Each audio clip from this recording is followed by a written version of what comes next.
locked in my head, romanticizing forever. Last love I found, knees met the ground and all my roses died.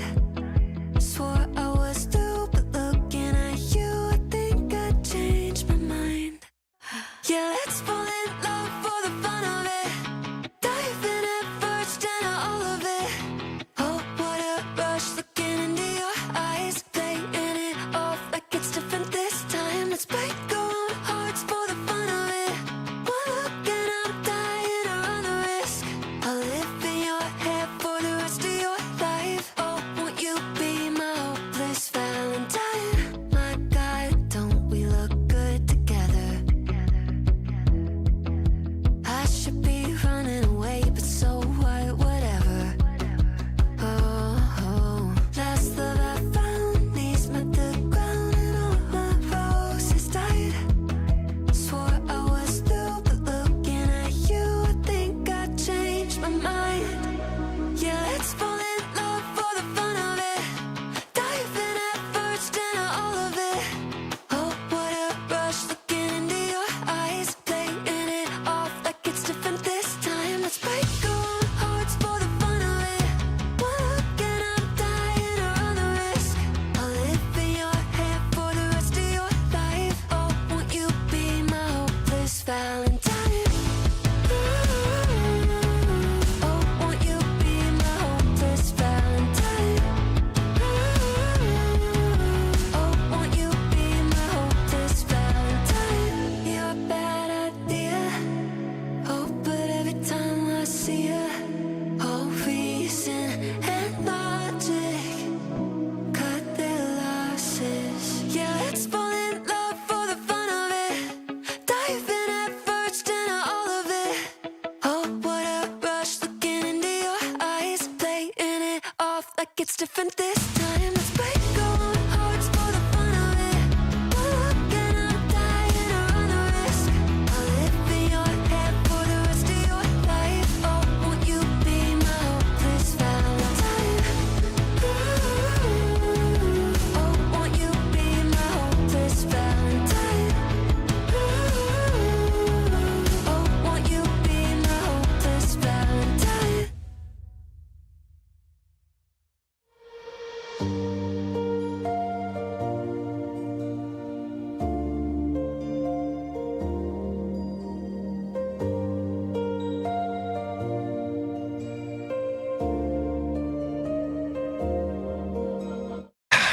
It doesn't fit. I don't think there's any pressure on it. I mean, the team.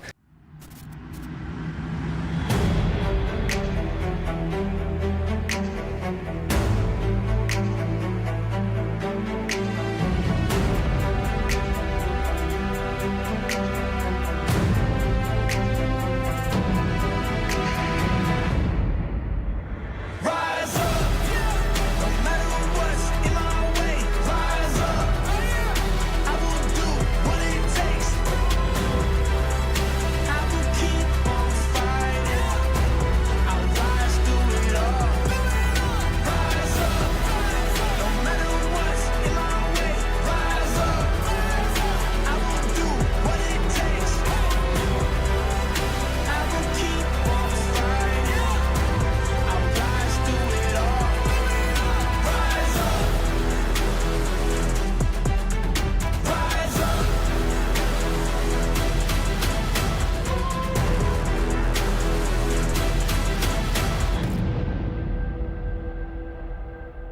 Well, a warm welcome to Newport, Rhode Island, to the XS 52 Super Series Newport Trophy. I'm joined by Ed Baird. Ed, you're back with the Phoenix, and we've missed you. Oh, thanks. It's good to be around all the time in the 52 circuit. But tell us about the Phoenix program then. You won the last regatta you came to, which was in Puerto Portals at the end of the season. Now you've got Hasso Plattner, the owner-driver, rejoining the program. So what's the challenges, the dynamics for you? Well, as always, Well, a warm welcome to Newport, Rhode Island, to the XS 52 Super Series Newport Trophy. I'm joined by Ed Baird. Ed, you're back with the Phoenix, and we've missed you. Oh, thanks. It's good to be around all the time in the 52 circuit. But tell us about the Phoenix program then. You won the last regatta you came to, which was in Puerto Portal at the end of the season. Now you've got Hasso Plattner, the owner-driver, rejoining the program. So what's the challenges, the dynamics for you? Well, as always, it's a wonderful opportunity to have Hasso on the boat. He's the only reason we're all here on this team, and we appreciate that he's here. But it has been, really officially, technically, it's been since 2020 when he did an event. He just hasn't been able to be around the boats in the last couple of years. The boat has been racing, but with different drivers, and it's great to have him back on board. And he's massively experienced, of course, in big boats and high-performance boats. There are a few people in the world who have done more very cool events than Hasso Plattner, both from dinghies all the way up to maxi boats and offshore. So, yes. But of course, it's a different type of racing here with very tight conditions and, lots of very talented teams. So we're looking forward to being in the mix. And what about Newport then? We're back here, or first time we've been here, but what's it like? How do you enjoy it? Well, Newport is a fantastic venue. Obviously, it's one of the terrific sailing venues of the whole world, and everybody comes through here at some point. But one of the things about this place is that every day is different, and that's what's going to be the challenge this week, is figure out the day. What's the challenge for today then, in terms of weather and day one strategies? Well, this is the first day that we're seeing a sort of what you would say is a normal sea breeze, and we have to wait for it to fill in. It's going to be smoother at the beginning and then a little choppy at the end of the day. Depends, how powerful the breeze gets. Maybe it's only going to get up to 12 or 14 today, but first race should be lighter, second race a little more moderate. So for you today, I guess a little bit of managing expectations. Well, we have to be, aware that Hasso hasn't sailed the boat much, and we as a team have not communicated with him, in the recent past. So we have to get to know each other a little bit again, and get him comfortable in the fleet and in the boat. And you're doing the rest of the regattas? Yeah, we're going to do all the events the rest of the year, so we're looking forward to it. Great. Thanks so much, Ed. Have a great day. Thanks. So there we go, Ed Baird, then America's Cup winner, here with us in Newport. Phoenix back on the water, the team which won the last regatta of last season. Let's see if they can be in the mix today. So with Ed Reynolds, the project director for the quantum racing team powered by American Magic. Ed has been with the 52s for pretty much since the Arc was invented. But Ed, last regatta was the first time you've ever missed a regatta. Yeah, it changed my life. I can survive not being there, but I'm glad to be back. And what a place to come back to. I mean, we're here in Newport. How do you feel? Well, it's great. I used to come here a lot, but I realized here that I hadn't been back here since 2000. Everything I've been doing has been international, so it's great to see. I'm shocked at how much it looks exactly the same.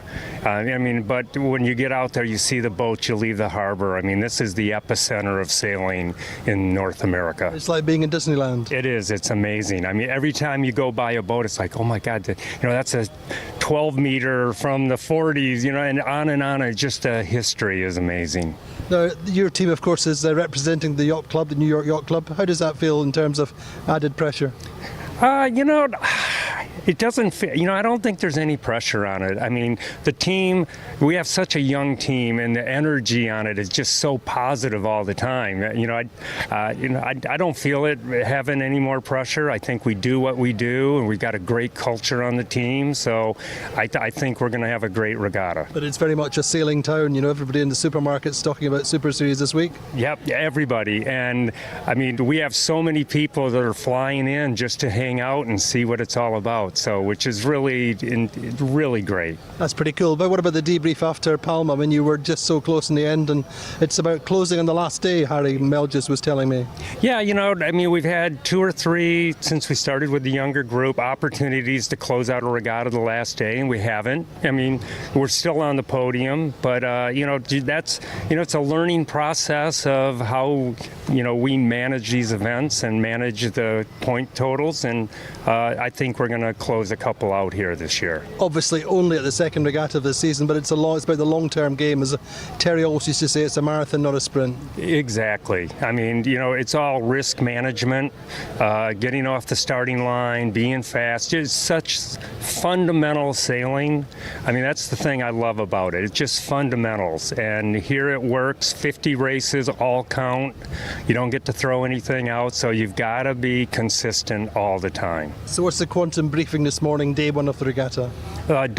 Don't lose it on the first day. Don't screw it. Well, a warm welcome to Newport, Rhode Island. This is the project director of a quantum racing team powered by American Magic, the home team representing the the New York Yacht Club, of course, the challengers for the America's Cup. And let's watch and see how the quantum team get on today. Indeed, it's a beautiful afternoon out here on the race waters in Newport, Rhode Island. Our first day of racing in prospective. Had a couple of days with an official practice race day yesterday. We had two different boats winning. We had Sled and Gladiator winning practice races. The breeze was up to 20 knots in the afternoon, and over the weekend the teams were out doing informal practice, and as far as I understand it was much different to what it is now. We have a beautiful sunny afternoon. Very early summer, but we're expecting the sea breeze to come in, as Ed Baird was just saying. Relatively light to moderate in the first one, and then building up, hopefully, the forecast suggests, for a second one, maybe 13-14 knots of breeze, maybe even a little bit more in the second race. But everything to play for here. It's a completely new racetrack to the 52 Super Series. There's been so much talked about this venue. So many sailors have sailed here. We're talking to some of the guys who used to sail on the far 40s way back in about 10-12 years ago. A number of sailors won world championship titles here. Vasco Vascotto, Edo Stead among them. But I think everybody's so happy. It's been so long that we've been talking about coming to Newport. And so this is really a big day for the 52 Super Series 13-year history, the first time we've come here. So who's going to win? Well, it's really wide open. So we're talking in our intro there about Phoenix. Well, I think it's really for Phoenix is about limiting expectations today, and expectations, of course, heightened by having won that regatta, the last regatta of 2023 in Puerto Portals. It was kind of overlooked, wasn't it, when there was so much excitement on that week with the climax, the finale of the season. The battle between Platoon and Privezza, so much drama with the collisions and redress and everything else. It was kind of overlooked that Phoenix really ran away and stole that regatta title. So really for them it's about, managing expectations, as Ed was pointing out. It's 4 years since Hasso-Plattner's sailed with us. In fact, way back pre-pandemic, we were down in Cape Town, you'll remember, we're expecting to have two regattas there. And that was when both the Phoenix 52s were racing. And they really had a great regatta there. Hasso was, as far as I remember, they were leading the regatta in the early stages, and then just faded towards the end. But that was the last time that Hasso was on the boat. So, as Ed said, it's really, he's the main focus of the week, really making sure he has a good week and gets his love for the 52 back and a chance to go Grand Prix sailing. But really talented team on board. The only significant change in that programme is a new main sheet trimmer coming on board, replacing Paul Wilcox. Otherwise it's very much the same team. And of course Ed came in for the last two regattas of last year, came in Barcelona, and they had a good result there. Dave Ray is the new main sheet trimmer on board Phoenix. Otherwise, it's a fairly normal setup for them. Juanpa Marcus on the bow, Willie Beavis mid-bow, Matt Whitehead from South Africa on the pit, Morgan Trubowicz in the upwind trim, Guy Endine forward grinder, Lorenzo Massa, America's Cup winner, on downwind trim, Cam Dunn as strategist, Dave Ray main sheet, Ed Baird tactics, Shane Elliott, South African, as navigator, Rodney Daniel runners, Sean Paminter aft grinder and weather guru on board, and Hasso-Plattner as owner driver. And also good to report that Tina Plattner co-owner, and I think we'll find that they will. She'll probably swap in and out with her dad perhaps over the course of the week, but she's really back and integrated into the programme. So the Phoenix team firing on all cylinders. But as race fans for the 52 Super Series will remember, in the first regatta of the season, well, it was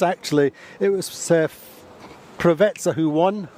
Maybe unexpectedly, maybe not. They really were the form team of 2023 in every respect. Just many would say unlucky to miss out on that title. It was all square on that final day.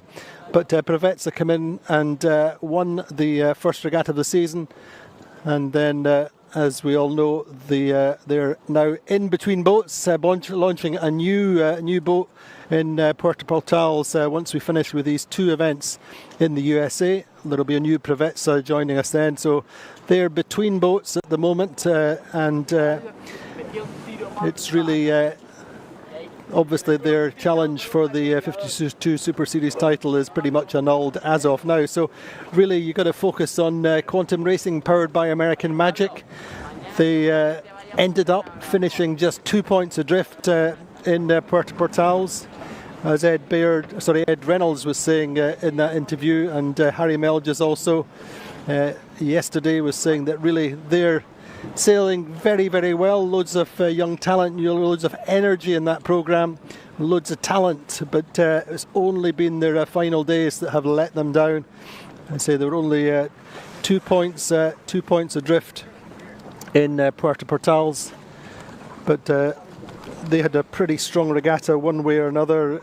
I think they had 2 firsts, a third and a fourth. The 5 and the 8th, well, that last day for them, they ended up with 12 points, won the first race and then an 8th and a 4th. But an interesting regatta because they had these 2 long days, only having 7 races over the course of that week. But so quantum racing powered by American Magic, really the home team very much representing the New York Yacht Club, who of course are the challengers, one of the challengers for the America's Cup, and so lots of pride and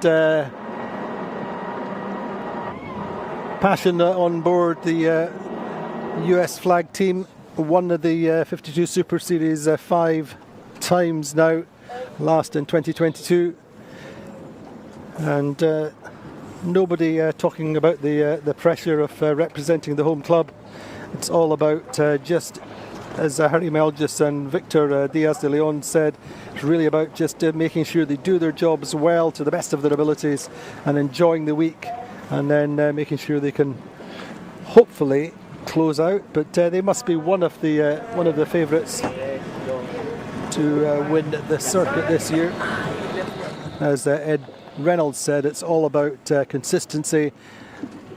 In theory, 50 races over the season, but having lost those 3, it's anyway, it's all about taking it race by race, day by day, minimising the losses, and being able to pull back places when you can. So we're looking at the start line. We have around about, I would say, 7 or 8 knots of breeze, very flat water.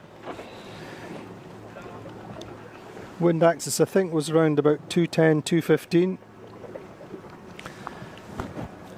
Just shaping up to check the start line. But it's certainly fairly gentle conditions. It's going to be about finding the best pressure up this first upwind. So Sled then, Takashi Okura's team winning one of the practice races yesterday, and they too represent the yacht club, and Mr. Okura has an original 12 metre here, which the team also race, and they had a fairly decent regatta in Palma, finishing up in 4th. A couple of big scores in the race 2, they were 8th, and race 5, 9th, which was pretty costly. But all in all, Ado Stead was just reminding us they were actually the last boat to get practicing this season. So I think they're a team we could well consider to be among the favourites here, and they That's a team that really would like to deliver for their owner on what you can really consider their home waters. Mr. Akura and the team sail the 12 metre regularly, did the Worlds here a couple of years ago. And as we all recall from Palma, Ed Stead stepping into that programme as strategist this year. And in Palma, one of the things with that programme was Mr. Akura wasn't there, and it was Murray Jones who steered. So we're back to the normal lineup, shall we call it, with Mr. Akura steering, Murray calling tactics, and Edo strategist, Andrea Vicentini the navigator. A team with masses of experience all the way through, from Ivan Poit on the bow, Norio Egai as the bowman from Japan, Simon Johnson, floater from Ireland, Andrew McCorkadale from Canada, pitman Cian Guilfoyle from Ireland is the forward grinder, I think. Ryan Godfrey, upwind trimmer, Christian Camp from Denmark, downwind trimmer. Main sheet is of course the venerable Don Cowie. Hideki Wakayama is the aft grinder from Japan, Jeremy Lomas, runner from New Zealand, Andrea Vicentini, as I said, Murray Jones, Edo Stead, and Mr. Akura driving. So we're still looking at this start line. At the moment we're looking at the pin end shaping up with Team Vayu, the Whitcraft family bow number 27 at the left hand end of the line, just shaping up underneath Phoenix. Next up will be Allegri. Allegri really had such a strong regatta opening in Palma, and were early leaders, and then on that last day actually ended up with 2 ninths, which rather scuppered their hopes of winning their first regatta.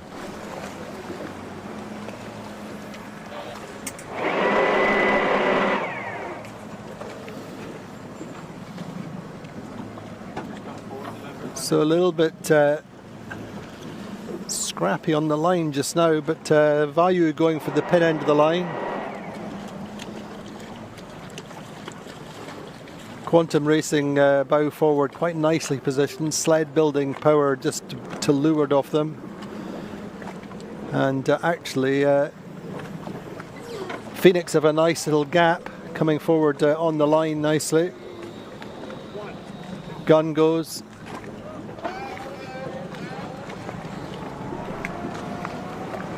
So nice start from Vayu at this end of the line.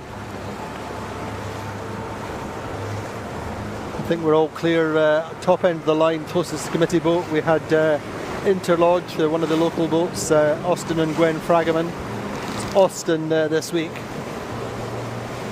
A little bit of a late start for them. But Vayu are going well off this pin end of the line, the Whitcraft family. Pretty decent start, as I said, also from Phoenix. Alpha Plus having to duck boats just now.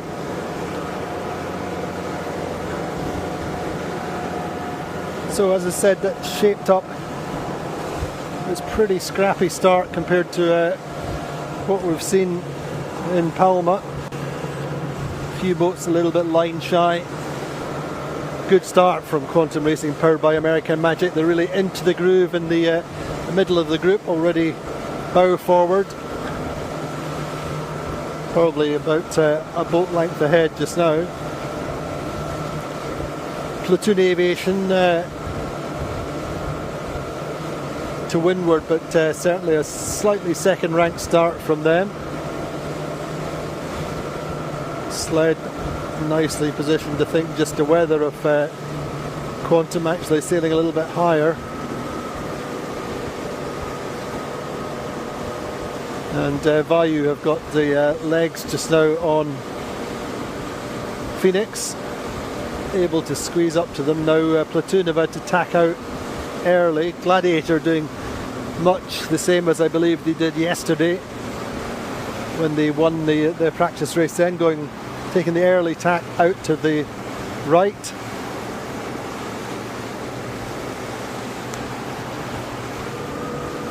So quite a gentle breeze for the moment. A little bit of a swell rolling in, just a gentle swell. But we've only got probably 7.5 knots of breeze. I'm certainly liking the look of Quantum Racing powered by American Magic so far. Allegra just not quite as sharp as they wanted to be off the line, having to tack away off the weather hip of Phoenix. Over on that right side we're seeing the French boat Paprec.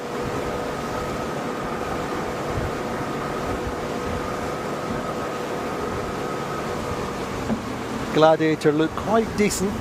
They didn't have the best of starts, but they certainly found something over there yesterday. But by all accounts, it's a very subtle race course, quite shifty and changeable. So at the moment, the early lead is with Gladiator.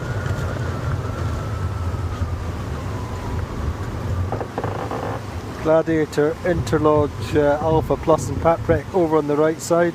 Platoon to weather of that group.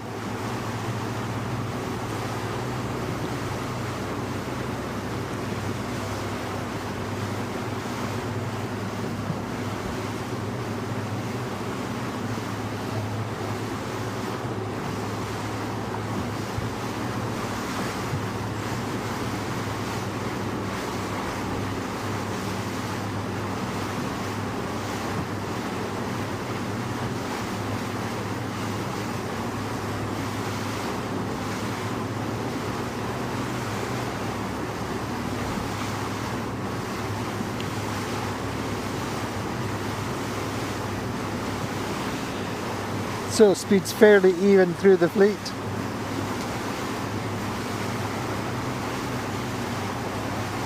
Certainly I think these boats we're on the left side of the track, just to leeward of the Thai boat Vayu. Vayu have been powered up most of the time. Actually, sled just to windward of Quantum. And probably ahead on the water. And certainly Quantum are kind of pinned by sled at the moment. Value taking it out, I think, into this corner a fair bit. So sled, as I say, just upwind. They've also got Quantum pinned. Quantum kind of running out of breeze very slightly. Quite light in the middle of the course, or lighter I would say. So much of today, or certainly this race, is going to be about changing gears. The ability to respond as you go into the lighter patches. I think that's maybe one of Phoenix's problems just now. They had power on this left side, seemed to be quite slow going back to weather of Allegra. It's really going to be about keeping clear lanes, minimising the number of tacks, and as you say, letting the boat do the work, keeping it powered up.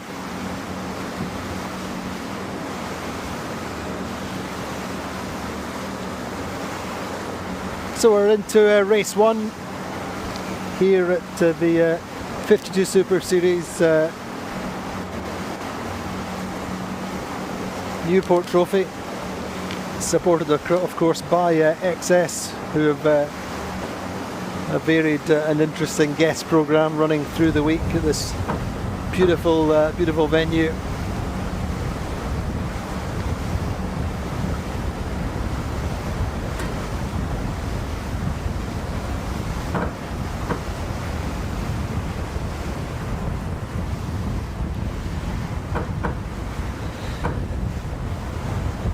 So looking like the right is slightly stronger for the moment.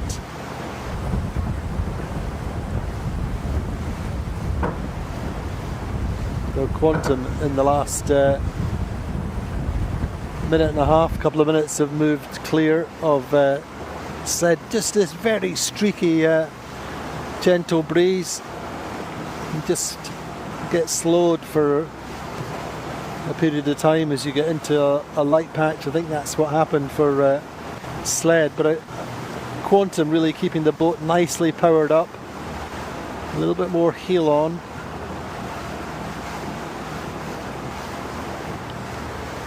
So it's such a great blend of youth and experience on the Quantum Racing powered by American Magic.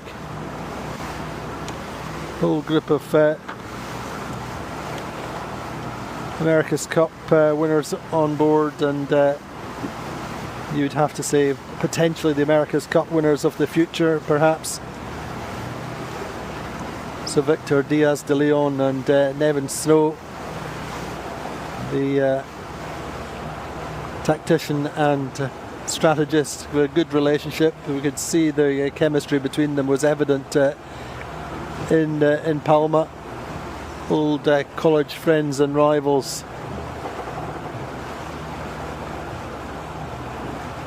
Nevin with much less big boat experience, an ex-49er sailor. So on this side, Value go, and at the same time Quantum go. Sled have gone. You can see a big separation now. We've gone out to pretty much both sides of the course looking for breeze.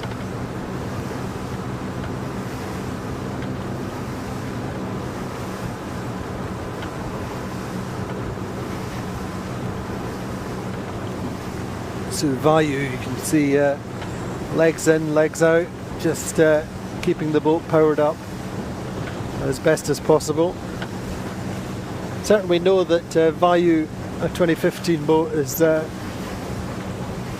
very good in these lighter conditions, especially in flat water.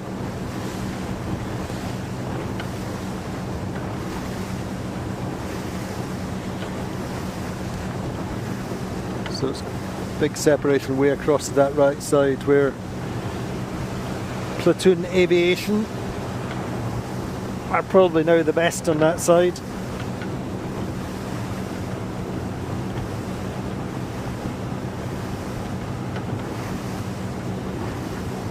So it's pretty much coming in from just below the Portley line on this side. Value probably a little bit shy of it. Quantum sled on this left side. In the middle you've got Allegra and Gladiator, and Platoon Aviation getting out towards the left hand, sorry, the right hand of the course.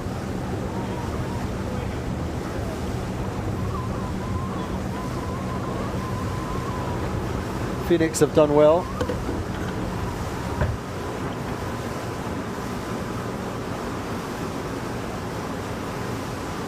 I kind of think this is a race that will start to see some big gaps developing. The breeze is very streaky. For me at the moment, this left side looks quite good. Certainly looking like the home team boat on Quantum Racing powered by American Magic would cross cross quite comfortably. The boat's coming from the right.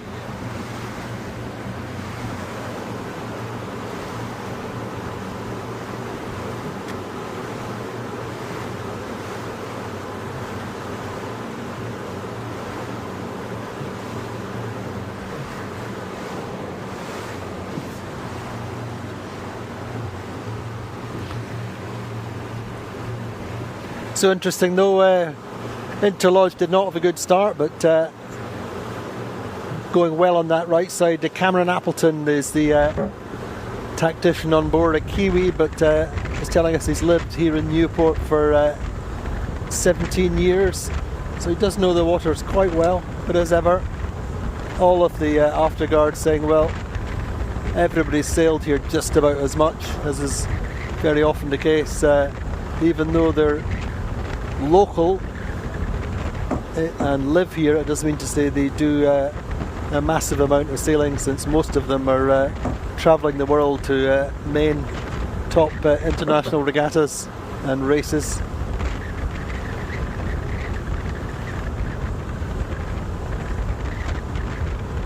So I'm really quite liking the look of Sled just now. I'd have it between Sled and Quantum. I think they'll cross quite comfortably. Probably also Vayu. Vayu, of course, Nick Rogers, the tactician. Double Olympic silver medalist in the 470. And really having a good run in various different big boats internationally. But this fleet is already spreading out quite a lot because the breeze is streaky and light.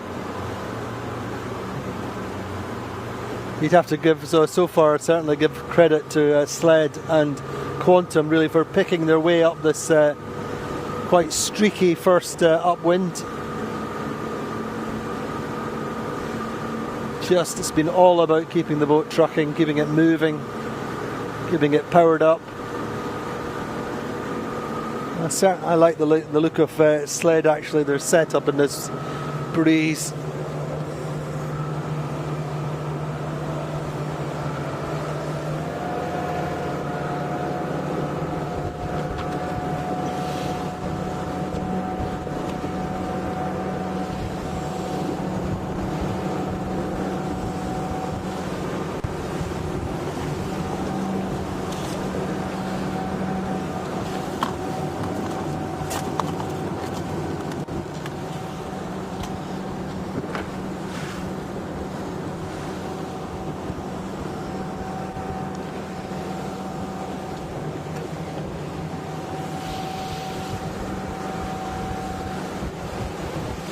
So as we start to think about the approach to the windward mark, Quantum just coming past the little separator mark that we have.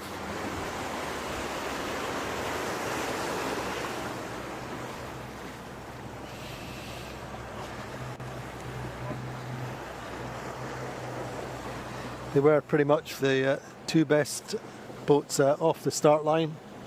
Quantum tacking just inside Sled.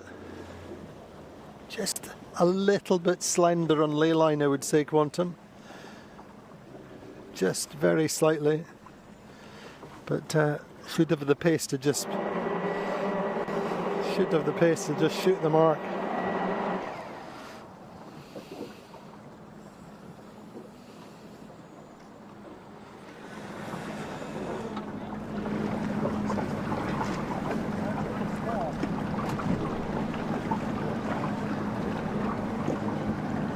So very gentle precision stuff for Quantum Racing, powered by American Magic, coming round in first. It looks like a Sled will be round in second, about a boat length and a half behind. Round third will be Vayu. So the Vayu came from the extreme right off the pin end of the line. And then we're having quite a significant gap to fourth.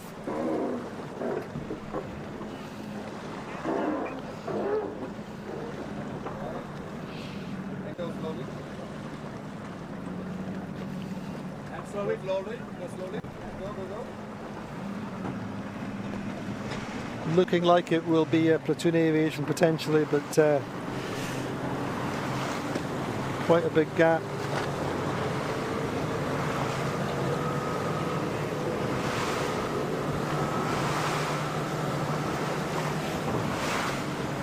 In fact,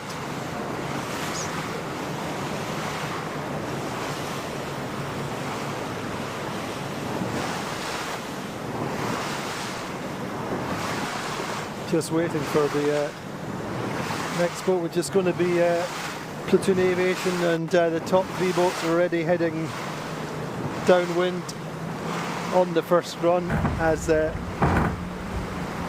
Platoon Aviation reach the top mark in fourth.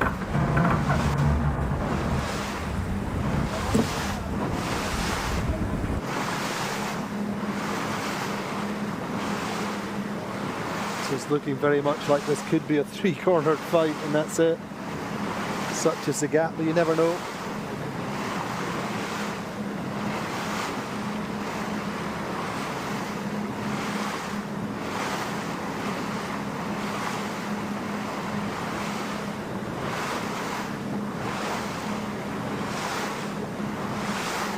So Platoon actually setting their kite nice and early.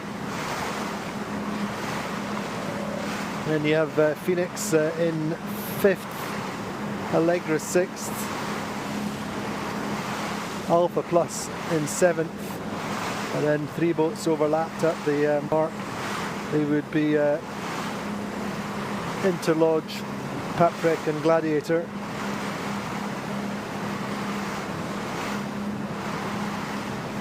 So the big early advantage to Quantum Racing, powered by American Magic, to Sled and to Team Vayu. Got the early jump.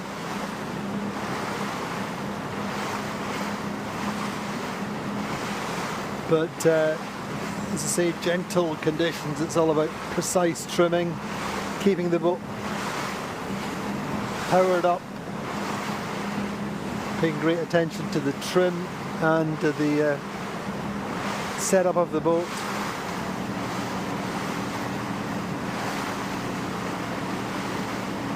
So it's straight downwind. All the boats on starboard jibe. No incentive to jibe away into the left. So looking like fairly one-sided downwind.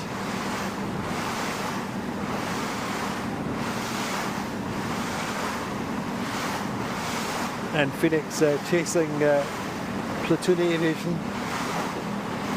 Platoon Aviation, of course, this brand new boat this year for the team which won the 52 Super Series title on countback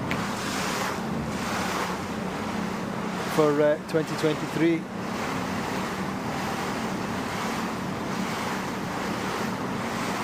But Phoenix chasing them down in 5th position just now. And really you'd have to reflect that for a comeback race after a long period off, this is just the perfect conditions for Mr. Plattner.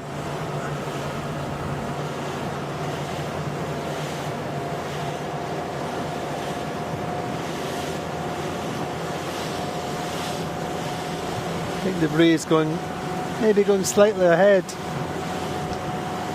for the boats up front. Starting to think about jibing. And I think Quantum just waiting.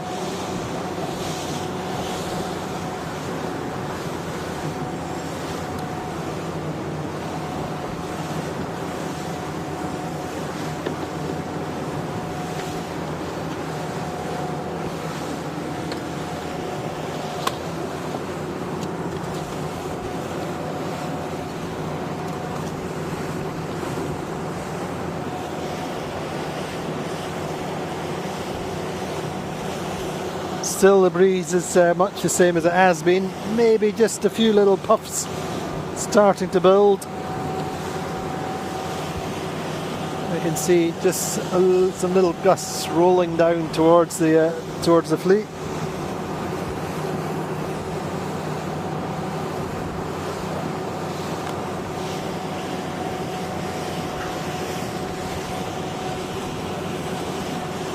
Certainly this early advantage to these three boats is pretty much remaining the same. Maybe Platoon catching very slightly.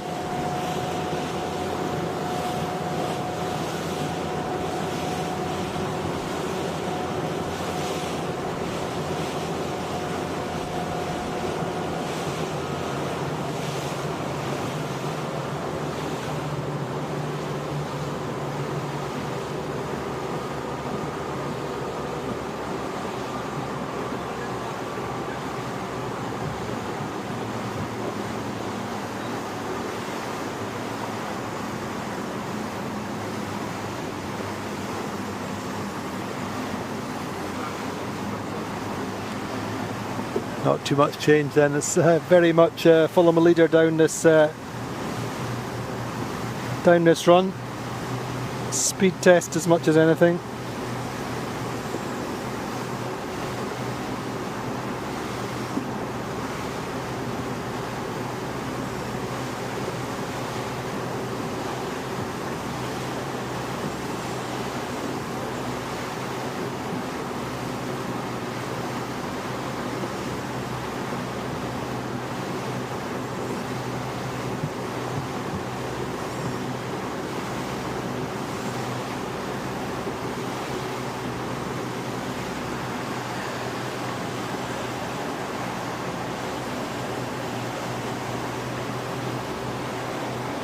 So what a beautiful, gentle way to start our first race day here in Newport.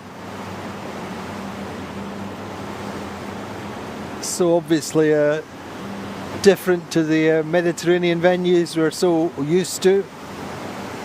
Nice change, a little bit of current running. I'm sure so many different features and factors to take into the equation for the afterguards. Trimmers working quite hard. Another little difference here, of course, as you might expect, a few spectator boats out on the fleet, out on the waters.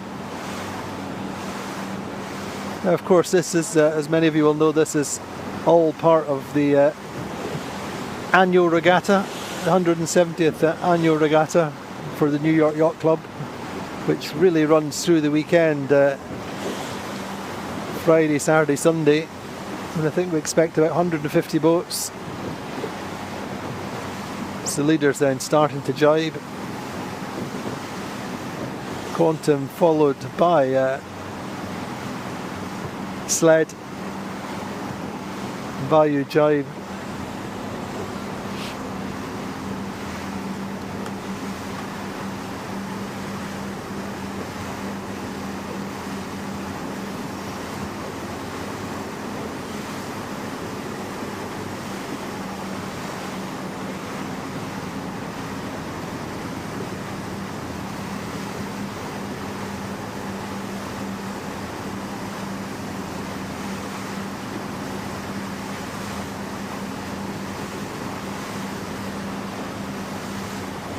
Little light patch for the leaders.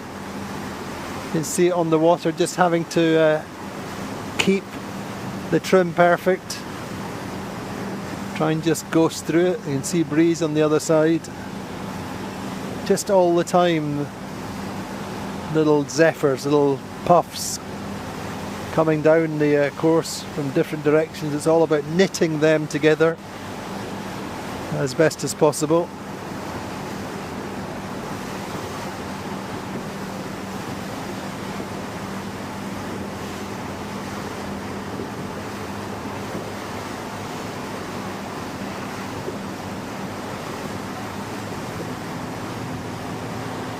Phoenix just went a little bit earlier than Platoon, trying to soak down, use just a tiny bit of extra pressure.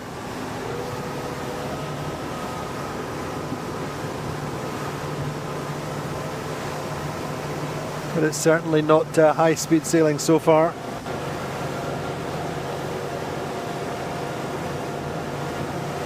Unfortunately then, great expectations for the Gladiator not coming to fruition at the moment. It's of course only race one, but that was Guillermo Parada, the helmsman on Gladiator's feedback after Palma, was saying that really they needed to avoid the 8s and the 9s that they allowed to creep in Palma.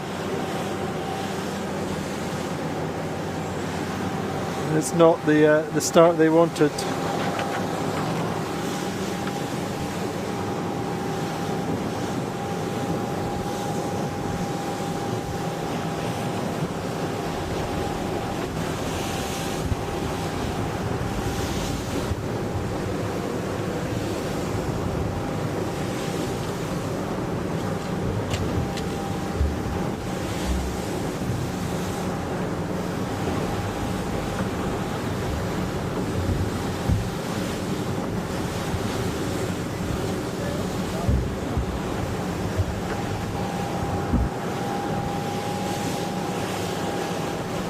So breeze seems to be filling in a little bit more from the left of the downwind. This could be the sea breeze build that is forecast. Just coming in, it's only 12:30 local time.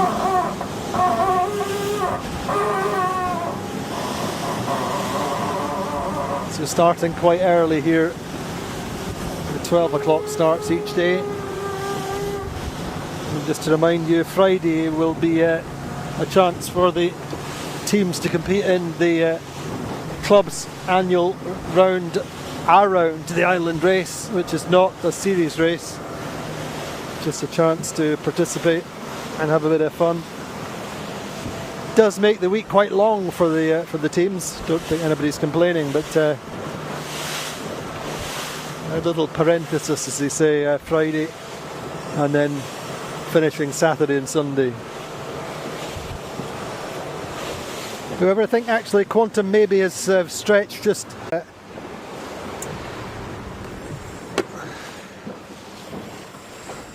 over the second place boat, which of course is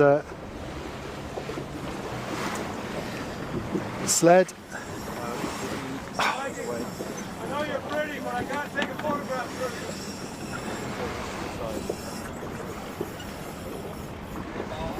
first. So looks like Quantum. Looks like Quantum heading for the right-hand mark, looking upwind.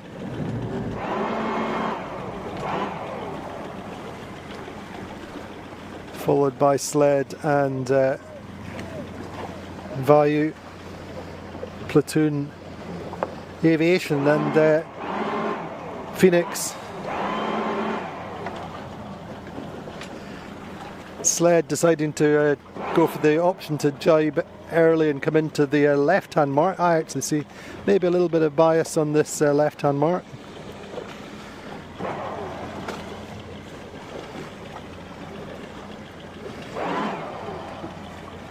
But in the meantime, well, maybe not. But in the meantime, Quantum are nicely set up going upwind, more powered up as than they were coming off the start line. First time up, Vayu then round. Still in third, still a big gap back to Platoon one way or another. But I think Platoon will they'll not be too upset with fourth just now.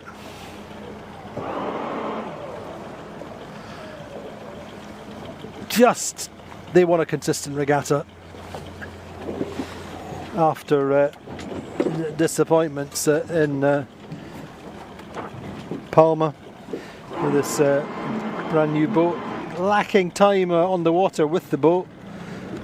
Really only had a few days in light airs coming into Palma, which had some breezy moments. So they were 7th, a pair of 10ths really. 4th, 10th, 10th, finishing on an 8th. Second was their best position in the penultimate race in Palma. So this could be a platform, this could be a foundation to build on for Harmuller Spreer. Vasco Vascotto at the back of the boat. Italian live wire. And Phoenix going to the right-hand mark. Early drop, safe drop from Phoenix, you'd have to say. But maybe Allegri can make something from going on the left-hand mark, looking upwind.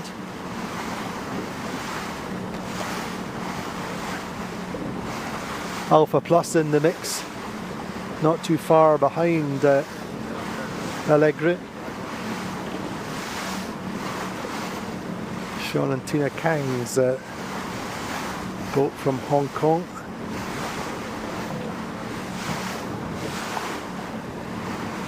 Australian Olympic gold medalist Tom Burton calling tactics on board.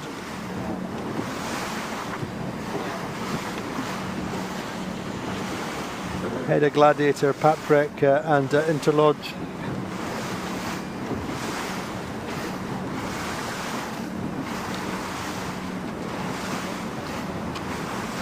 Alpha Plus got a bunch of good pros on board, including Craig Monk, who's based here as far as I remember. Zach Hurst, Simon Dobney, 4 times America's Cup winner. Flipper Paul Westlake on the main. And a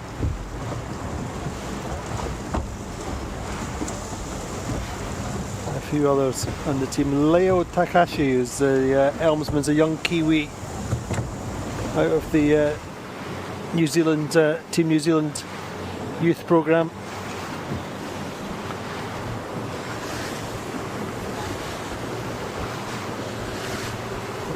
So he's a young talent on the helm,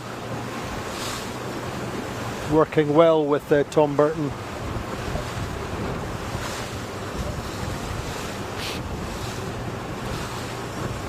So meantime, towards the back of the fleet, then Patrick just getting some dirty air from Interlodge and having to tack away. So Patrick not making the start they wanted. Loic Perron, 64-year-old veteran of just about every kind of ocean racing you can think of. So the last America's Cup that he did was with the Lingy. Hugely experienced multi-hull sailor, but really enjoying the new challenges of racing these Grand Prix TP52s round the inshore track, round the windward leeward courses. He's not done very much of this in shall we say the modern era, but he's done just about everything else in the sport. He's won the Trophy Jules Verne for the fastest round the world record. He's won the Route de Rome solo racing the big all-team Banque Populaire. Raced on the lake boats in Lake Geneva.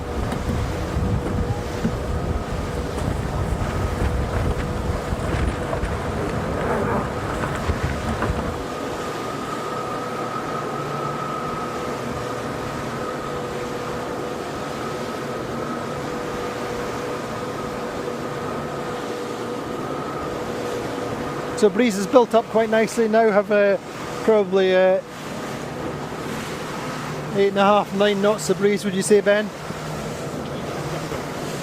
He reckons so, yeah. Starting to get a little sparkle on the waters. I'm told it's a fairly reliable sea breeze here, and it is certainly building.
So Interlodge tack, quite far back in the fleet.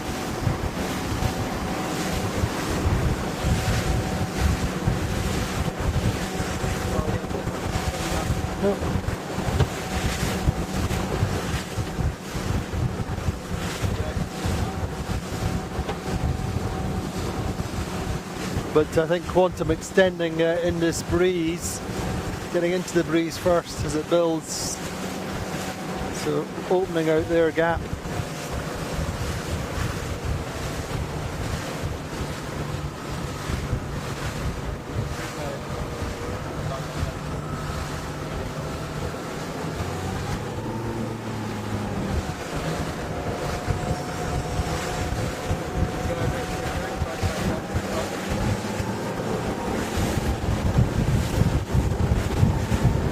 So we're just going to move up the course a little bit. Race looking a little bit, it's like it's kind of shaken out. Not too many opportunities for place changes right now, but pretty much since that top mark it's been the top three, and then the gap between the Platoon and Phoenix. And I think certainly Quantum Racing, powered by American Magic, with the upper hand just now, should be able to just keep a cover on sled, and to a lesser extent Team Value. Team Value, I'm sure, will be quite happy to get away with a third.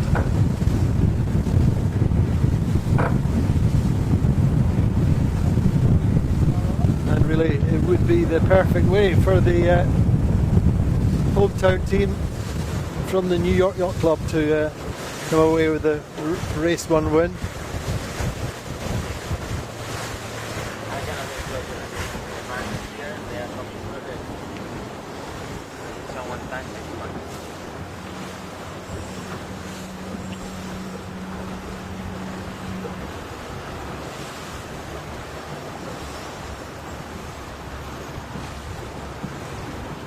Have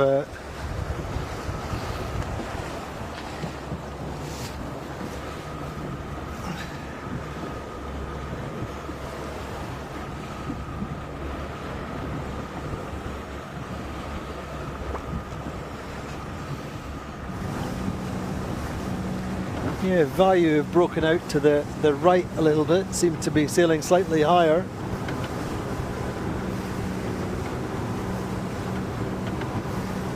May have made a gain against Sled. I wonder whether Value could get steal a second out of this, but Sled half tack looked to be nicely powered up.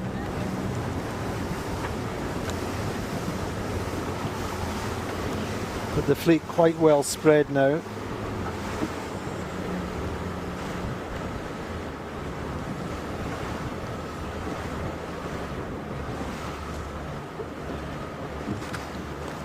So we have Don Whitcraft back on the helm this regatta.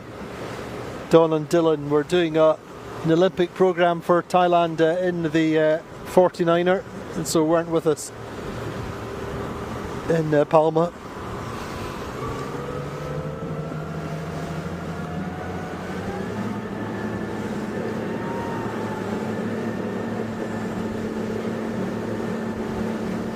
So once again, 6 members of the Whitcraft family on board this week. We have Tom Whitcraft in the pit, Kevin Whitcraft trimming, and Nick Whitcraft, who's one of the grinders, who was actually knocked out, I think, remember, by his father in Palma. They were down below. And then we have Don Whitcraft, helmsman, Dylan Whitcraft on backstay, and Malay Whitcraft, who's helps out on the backstay and keeps everything organised on board. But it's pretty close between them and Sled. But I think Value probably are just through them and no more. They're just up to windward. It's going to be all about the approach. Certainly, just now Value have Sled under wraps, and that's really to the advantage of Quantum Racing, powered by American Magic, who've opened up a gap of maybe 100 metres, something like that. Just hard to judge just now, but a great platform for the Quantum team to work from.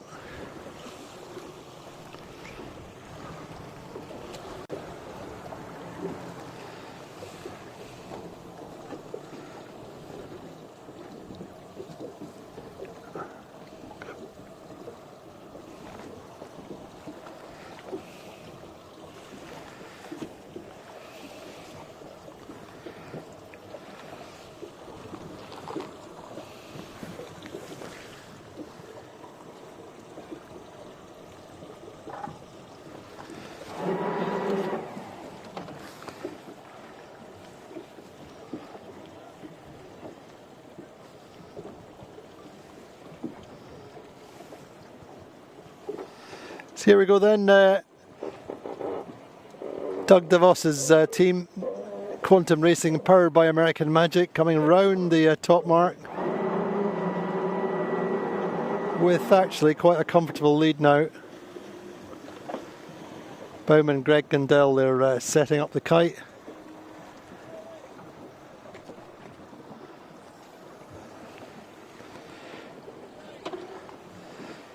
Then we have Value now inside sled. This is looking very, very much like it's going to be Quantum Racing's victory.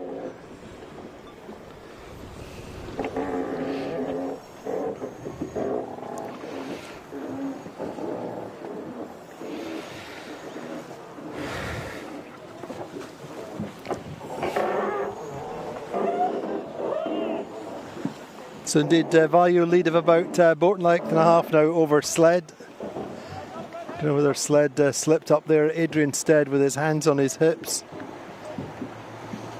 Not so best pleased with that upwind. Just got separated from Value. Meantime, next round will be still Platoon Aviation. Just keeping a check on Allegri, who are just a lured off them. And to be fair, actually, if anything, Quantum have opened the lead on the fleet generally rather than on the first two. Platoon Aviation have a lead of about 2 boat lengths on Allegri.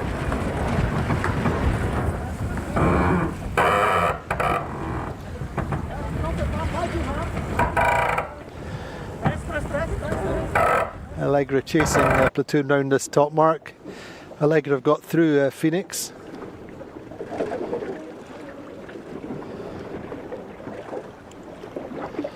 And Phoenix have Alpha Plus chasing them, I think.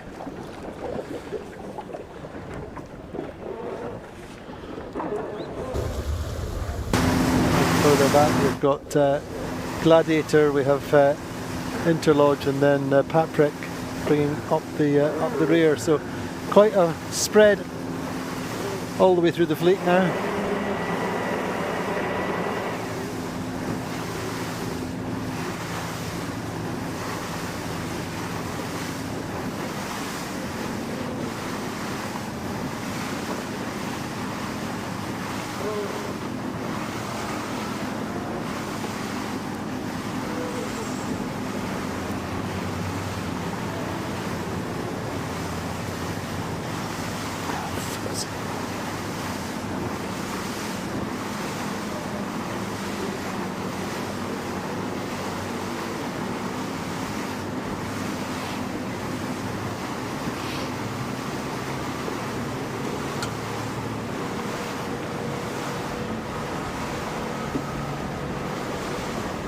So heading down the final run, the lead is with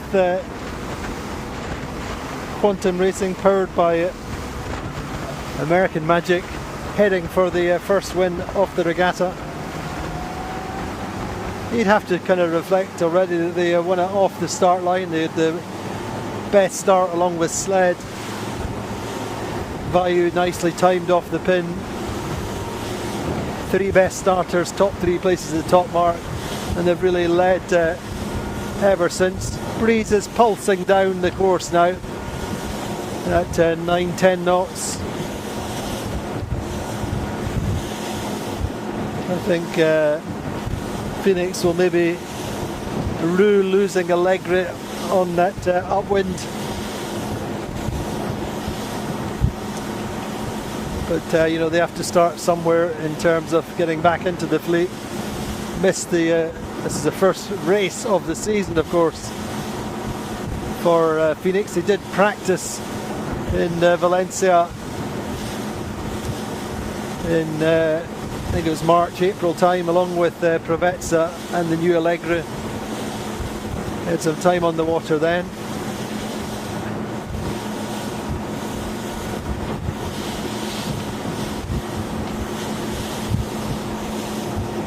Anyway, What a fabulous day to start our series here in Newport.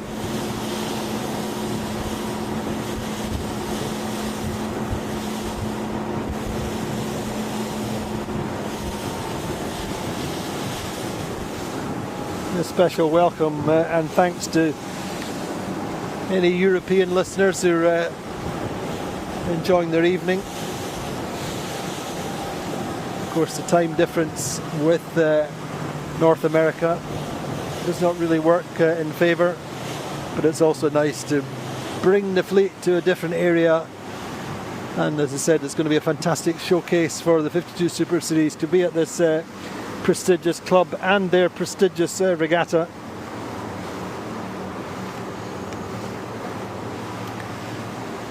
Great showcase, chance for sailors and potential owners even to get a look at the fleet up close and personal. We're of course based out of the famous Newport shipyard, Safe Harbour shipyard.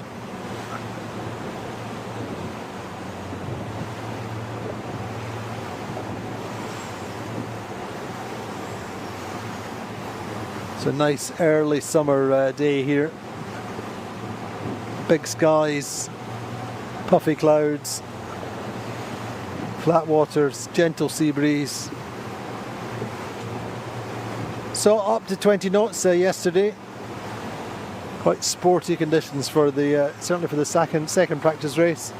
Not sure we're seeing the breeze build quite as much today, but we're off and running and looking like quantum racing powered by American Magic. Set to take the victory in this first race.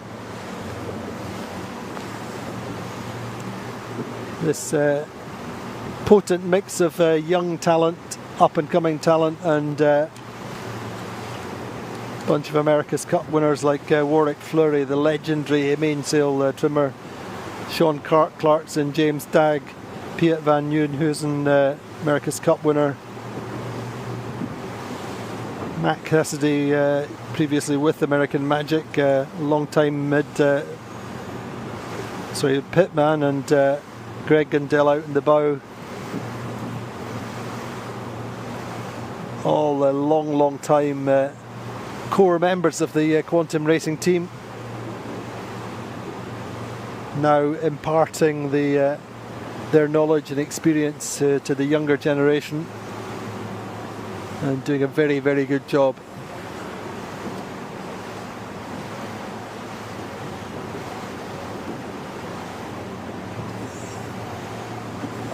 So sled jibing away from Value, just trying to find something down to the finish. Value not responding for the meantime.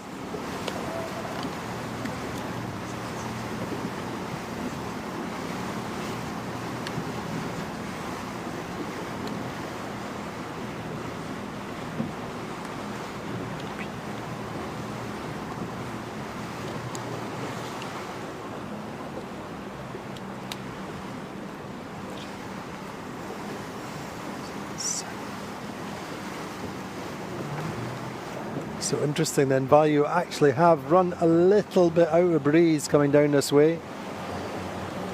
Just rolling down into a quieter spot, which Quantum Racing have moved out of. They're just on the edge of that calm zone and have the ability, to pull the bow up and go a little bit quicker.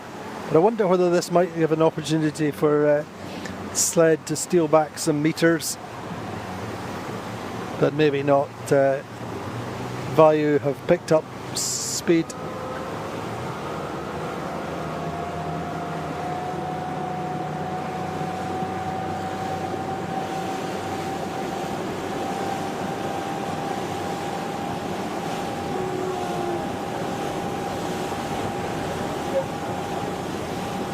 However, it could be all about the angles coming into the finish line for these two, but I don't think we're going to see anybody pass the 5 times 52 Super Series champions between now and the finish line.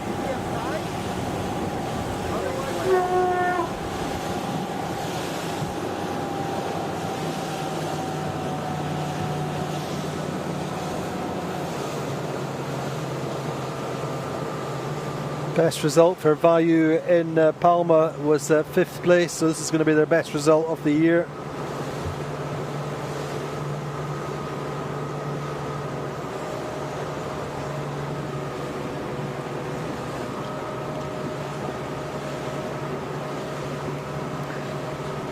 Maybe some of it attributable, say, to the return of their 49er duo. But they did finish quite strongly with 2 fifths.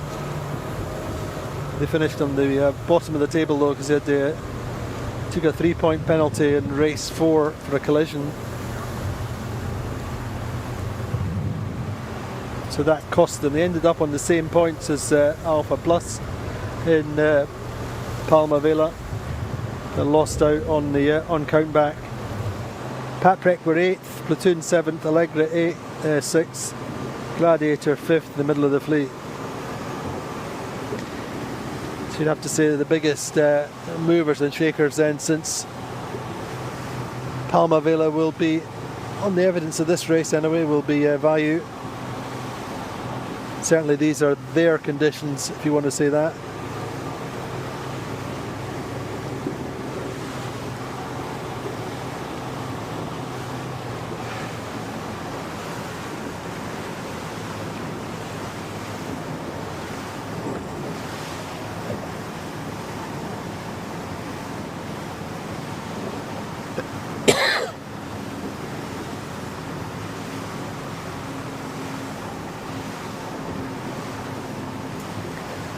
So the team which won the championship in 2022, memorably in Barcelona, 10th anniversary prize giving and dinner, was memorable in so many ways, but especially for Quantum Racing, powered by American Magic, as the Catalan capital was just setting up to host the America's Cup. The American team clinched the title there, and I think, if I remember rightly, the Rolex 52 World Championship title was theirs that year as well. Anyway, here they come down through the finish line the next minute. Nice setup. Meantime, Value just crossing ahead, making no mistakes, of Sled.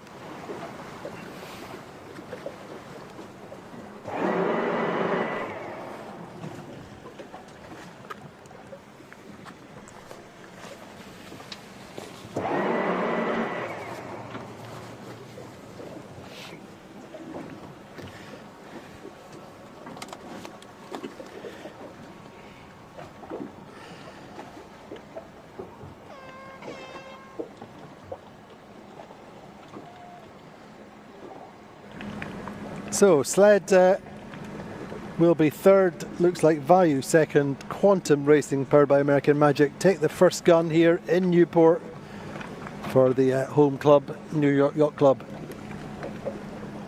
They're through, quick get the sails down.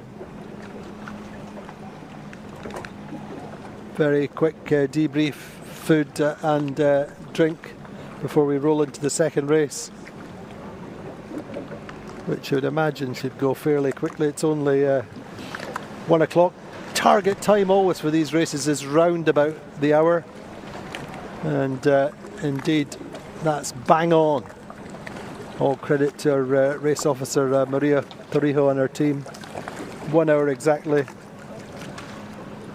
for Quantum Racing, powered by American Magic. So Team Value, Whitcraft family team, come through, stealing second from under the noses of the 2021 champions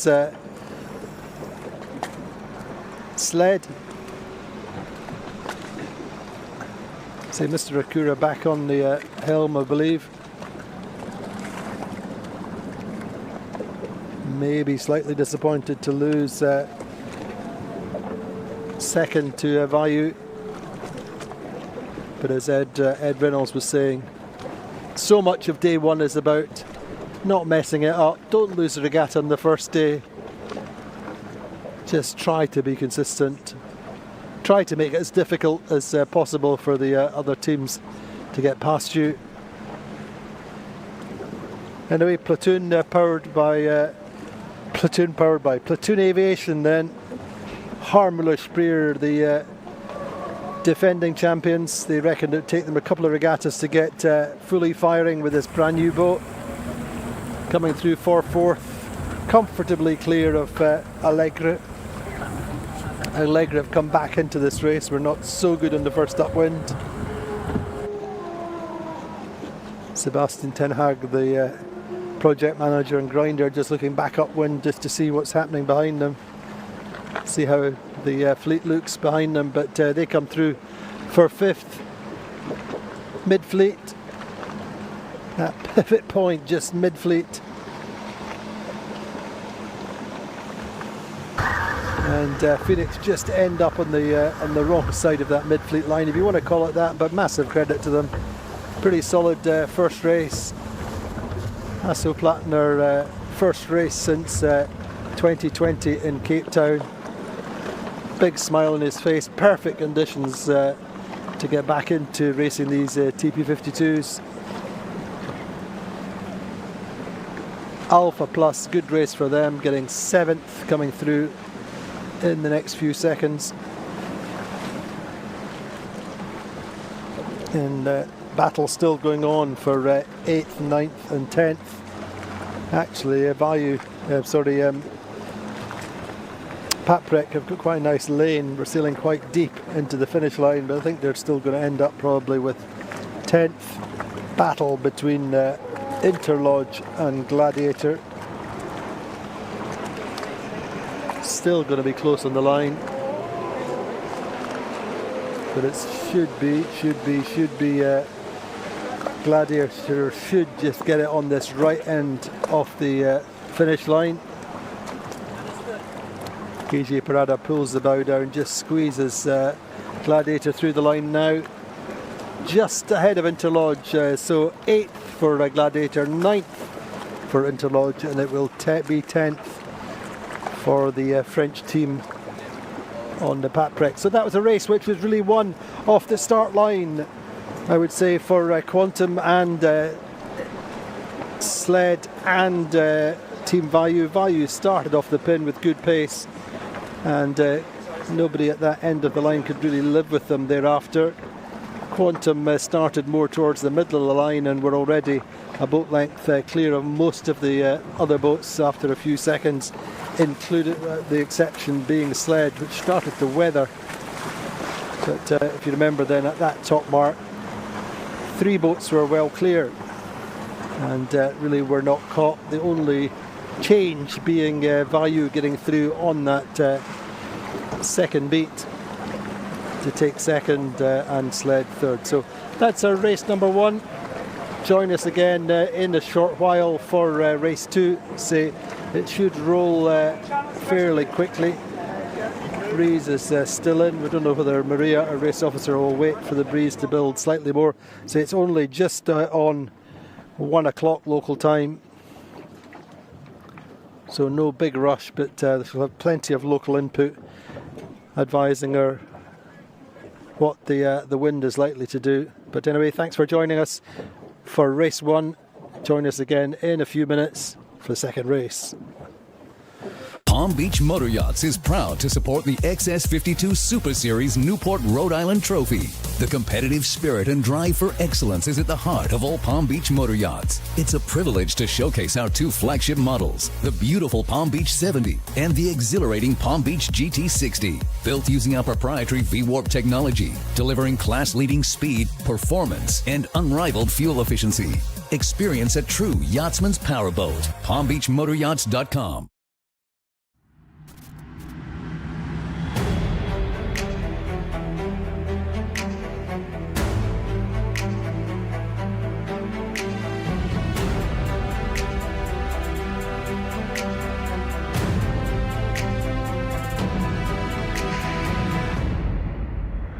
Rise up, no matter what's in my way.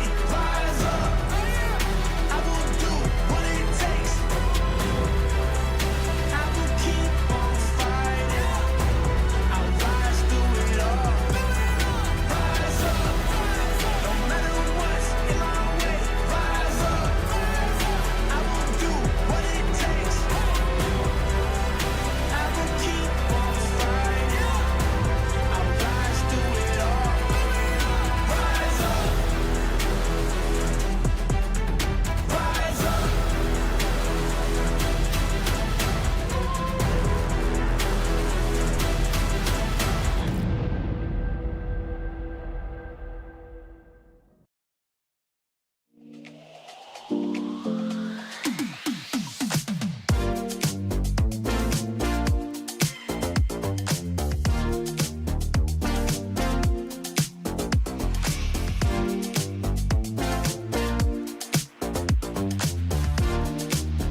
I know better.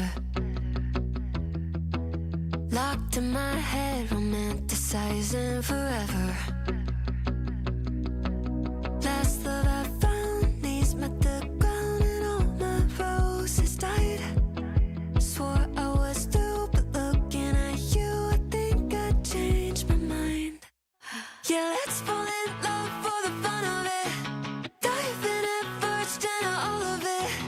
Oh, what a rush, looking into your eyes, playing it off like it's different this time. Let's break our own hearts for the fun of it. One look and I'm dying to run the risk. I'll live in your head for the rest of your life. Oh, won't you be my hopeless Valentine? My God, don't we look good together? I should be running away, but so what, whatever. Oh, last love I found, knees met the ground and all my roses died. Swore I was through, but looking at you, I think I changed my mind. Yeah, let's fall in love for the fun of it. Dive in at first and all of it. Oh, what a rush, looking into your eyes, playing it off like it's different this time. Let's break our own hearts for the fun of it. One look and I'm dying to run the risk. I'll live in your head for the rest of your life. Oh, won't you be my hopeless Valentine? Oh, won't you be my hopeless Valentine? Oh, won't you be my hopeless Valentine? You're a bad idea. Oh, but every time I see you, all reason and logic cut their losses. Yeah, let's fall in love for the fun of it. Dive in at first and all of it. Oh, what a rush, looking into your eyes, playing it off like it's different this time. Let's break our own hearts for the fun of it. One look and I'm dying to run the risk. I'll live in your head for the rest of your life. Oh, won't you be my hopeless Valentine?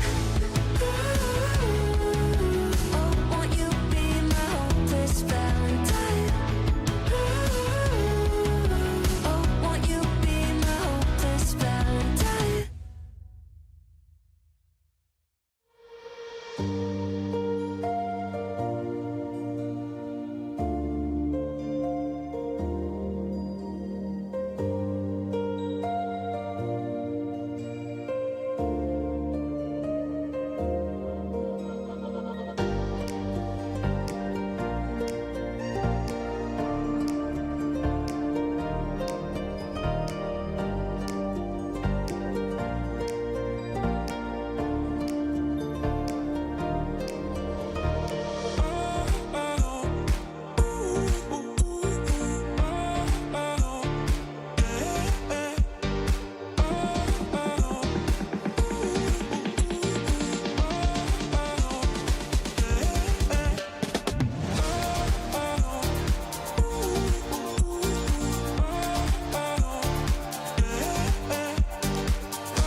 Why you look surprised when we've done this all before?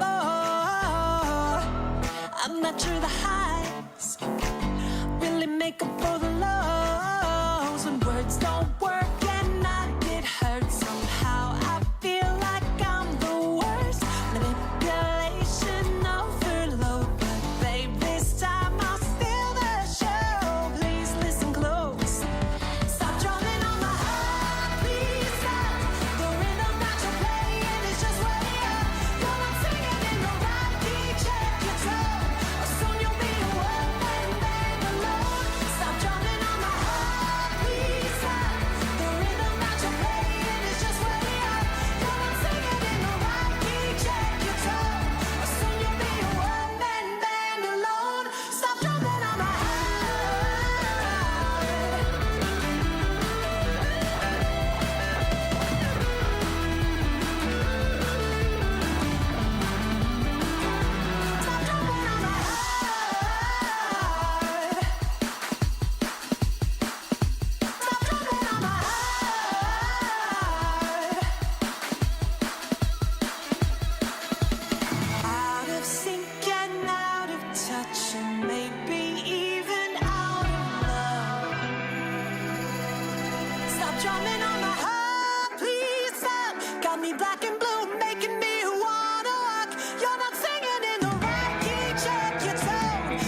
Great brave woman, laughing to illusion.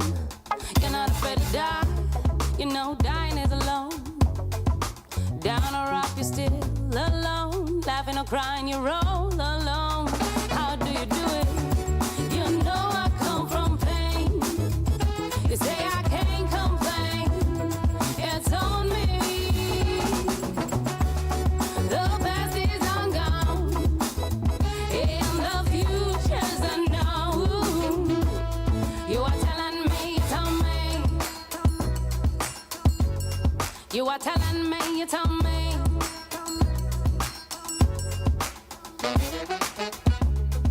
He said to be polite.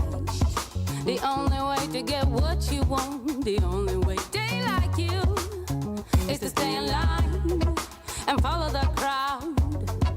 But you stand out, black as the night. You know they're all lying. You know I come from pain. You say I can't complain.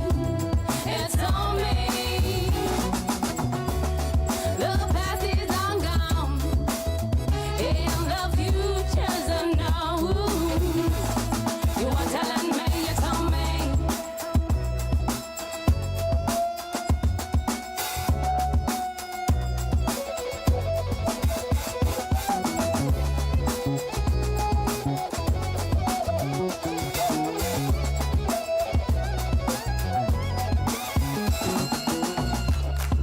Climbing to your bright future, even though you're dying. You fell before and you keep on trying. You do it all again, now blinded by beauty. You tell the story as it is, speaking not to be understood. Bad is better.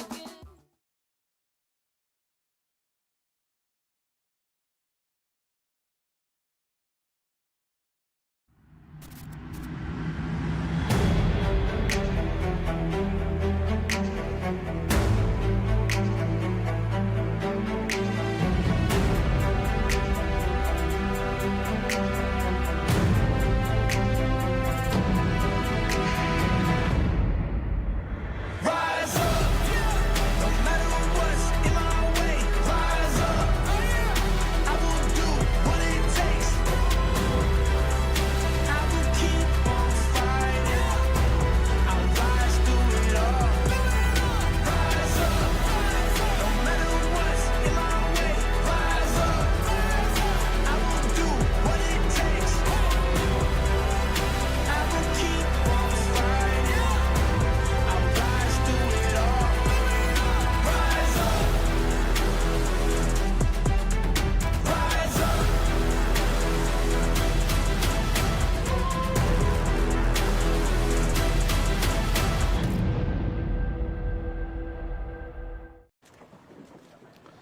Well, welcome back to Newport for the second race. We had a great first race.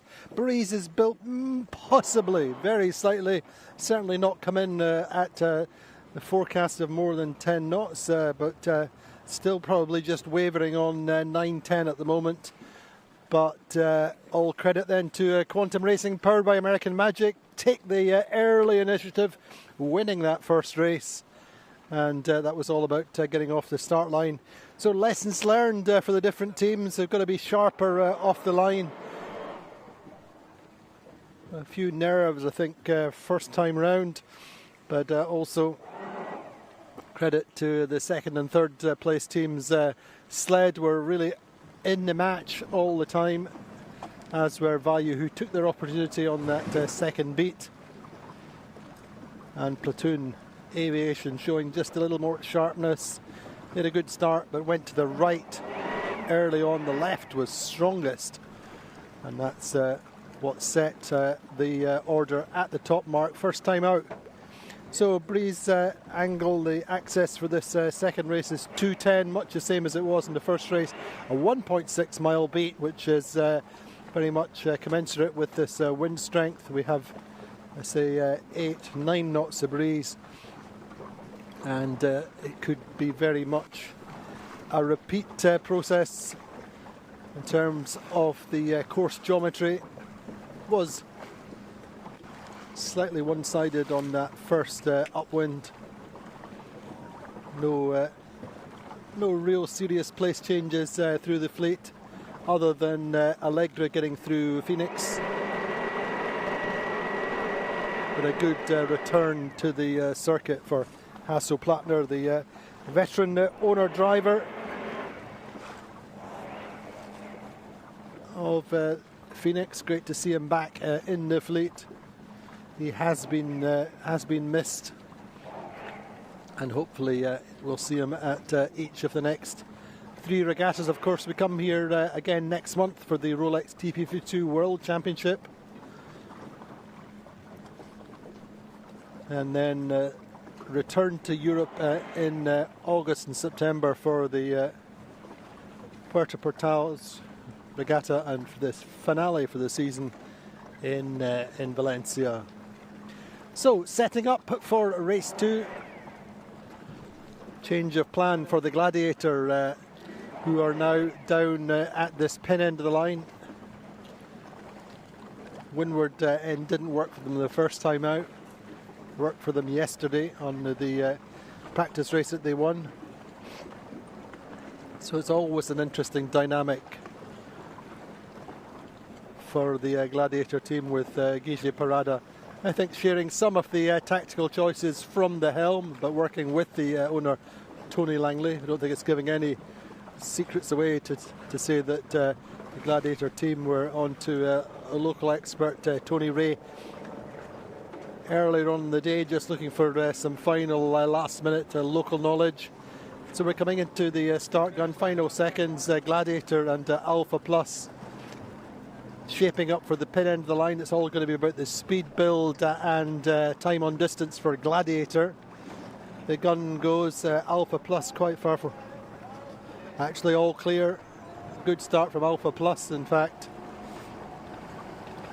Vayu getting left behind this time, and indeed our Paprec. Now Vayu kind of had it all their own way in the last race, coming in the pin end. He had ownership of the pin end from the last 30-40 seconds. This time much busier down at this left-hand end, and early advantage it is, in fact, probably with Gladiator. Gladiator leading off the pin end just now. They're bow forward, and I think will break clear of Alpha Plus. Alpha Plus, pretty decent start for them. On this side as well, we have Interlodge. Interlodge not got the power off the line that they need. The two owner drivers, Hasso-Plattner and Austin Fragaman, side by side. But the advantage just now is for sure with Phoenix. Quantum Racing powered by American Magic, not quite so good off that line. Neither indeed were Platoon. Platoon are pretty slow just now, being left behind. Gladiator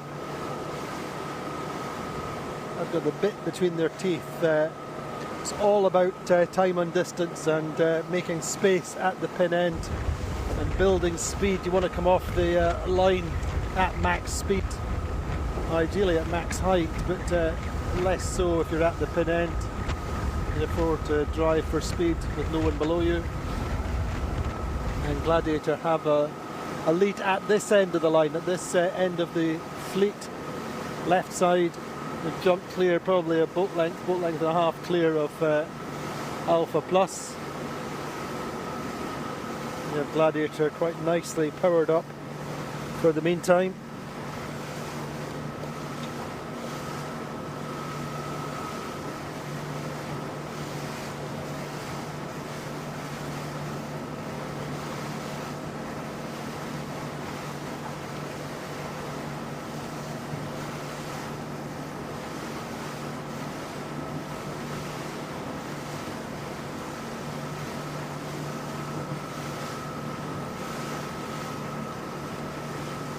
So yeah, Gladiator in the foreground just now. Let's see that that gap, the little jump that they got from being at max pace off the line. Meantime, Alpha Plus trying to squeeze up to the line of Phoenix, who are just above them. Harry Melges, the fourth, doing a good job on the helm of Quantum Racing. Didn't have quite so good start, but they certainly have built speed quite nicely and are just lifting away from Phoenix very slightly.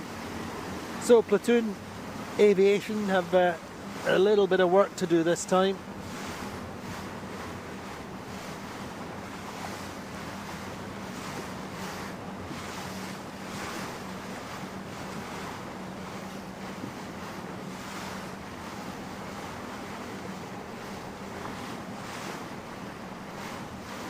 So once again we've got a split in the fleet, left and right,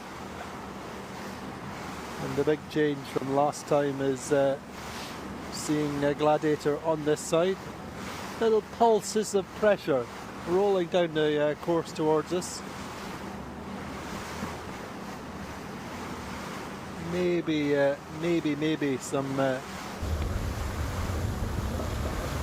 extra breeze coming in. We were still, by most measures, we're still relatively early in the day. It's only, I think, about 1:30, 1:45 now local time.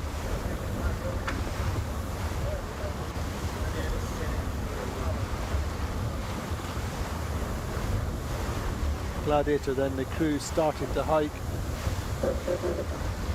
harder.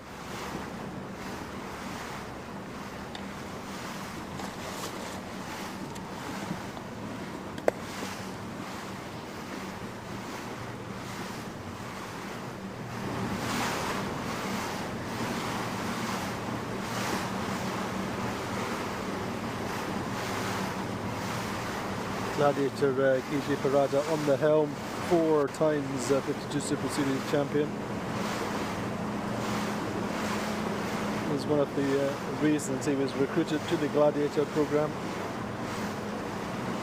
A skipper helm in his own right, who knows how to win, knows how to pull the program together, worked the Azura, or ran the Azura team, and drove them to success on 4 different occasions. With, I think, certainly 2 different tacticians. Won the final year with Santi Lange as a tactician. So Gladiator just crossing Quantum Racing. A little bit more wind pressure now.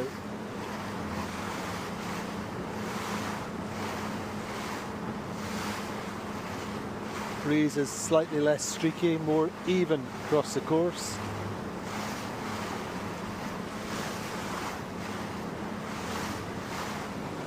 Gladiator, of course, a British flag team, but a whole bunch of different nationalities on board. We have Tony himself, British, Guy Parada, Argentinian. Bruno Zarilli, the famous former Azura navigator, is Italian. Chris Hosking, the runner's trimmer, one of the most experienced sailors in the fleet in 52s, and successful in his own right, is from Australia. He does the runners and the escort from Quantum.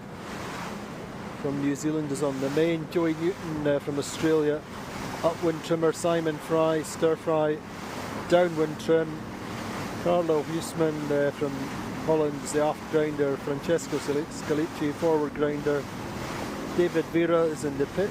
The legendary Sheriff of Nottingham, Jeff Povey, is the aft grinder. Bradley McLaughlin, mid-bow.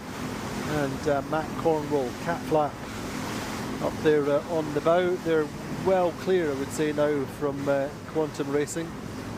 Sled just behind them. You'd imagine the way things are shaping up just now, perhaps Sled looking like a reasonably consistent day.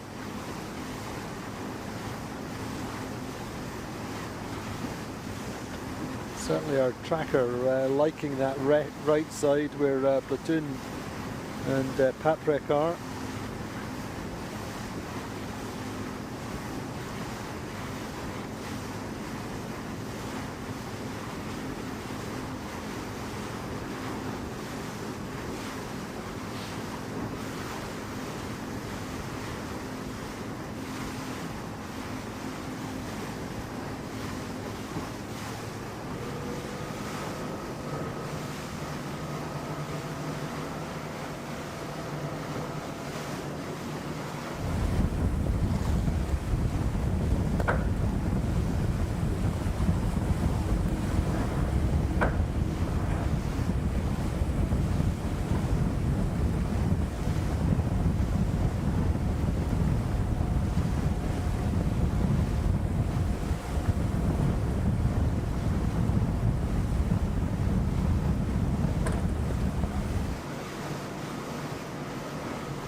So way out on that right side, Platoon Aviation really didn't get such a good start, but a long way, big separation to Quantum Racing powered by American Magic, but Tracker seems to like their position out there. We're approaching the windward mark out on the left side of the course. Certainly I feel good pressure here. We've now got as much pressure as we've seen all day. We have to wait for Platoon Aviation to tack on that side before we get a clearer picture. But they've quite a nice high angle as they tack.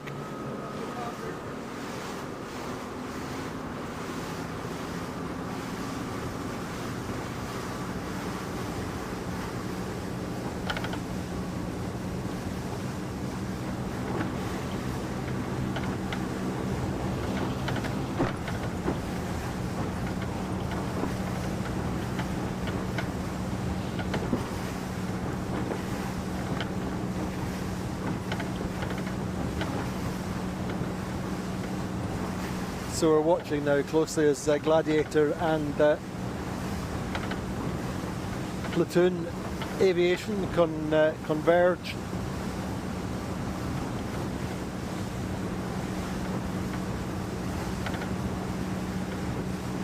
So yeah, for sure the breeze is built up a little bit, probably on 10 knots. Most noticeable thing now, which is different between here and the Med, is it immediately gets quite chilly. So quite cool here on the US East Coast. Still pretty early summer. Feeling like this left side, or the breeze is backing just a little bit, I kind of feel.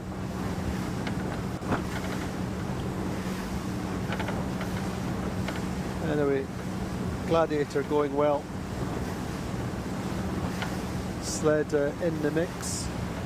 Allegra there too. Feel like this is going to be a closer race than the previous one.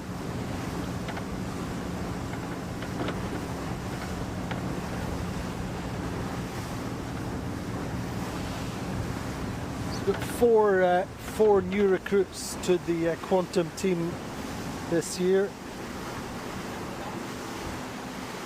Said Nevin Snow comes in as the new strategist this year, joining Victor Diaz de Leon, who's now the skipper as well as a tactician. Evelyn Hall, the new navigator, joined in Palma. Ian Liberty, downwind trimmer, and Alex Sinclair, the new grinder. Ian Liberty, downwind trimmer. So they really, to all intents and purposes, they really gelled quite well, and were immediately in the mix in Palma. Quite breezy at times there. Much more physical conditions than we've seen so far today, but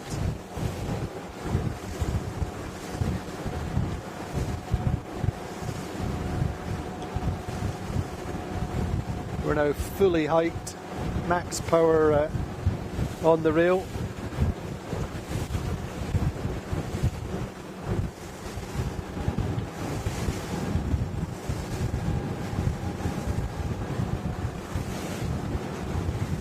Now watching Pravetsa, sorry, not Pravetsa, excuse me, Platoon Aviation coming from that high right side. Value crossed them in the end quite comfortably. Gladiator actually getting a nice lefty, just seeing slight lift coming up to this windward mark. So from the pin end of the line, it's going to be Gladiator round first with 3-4 boat lengths ahead of Quantum. Phoenix in the mix quite nicely.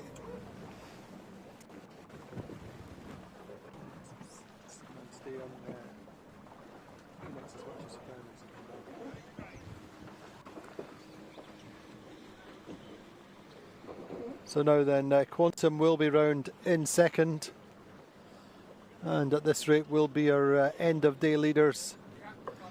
Probably be quite a comfortable margin as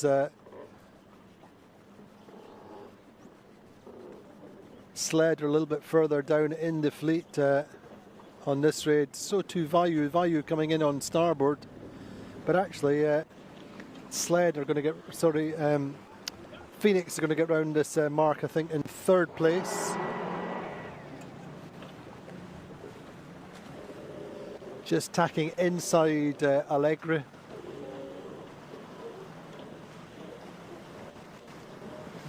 Indeed, I'm not mistaken, the helms person on the Phoenix is now Tina Plattner. Mind you, she's dressed up for the Southern Ocean, but it's Tina's who's steering this time. And she's got them up into third. So she did some training, I believe, in Valencia earlier on the year. So once again, great to see Tina back in the lineup and racing. Now, she missed a lot of time on the boat with a back injury, which is very much better. So they're lying third just now. Allegra 2 boats further back. Alpha Plus really in the mix, going well.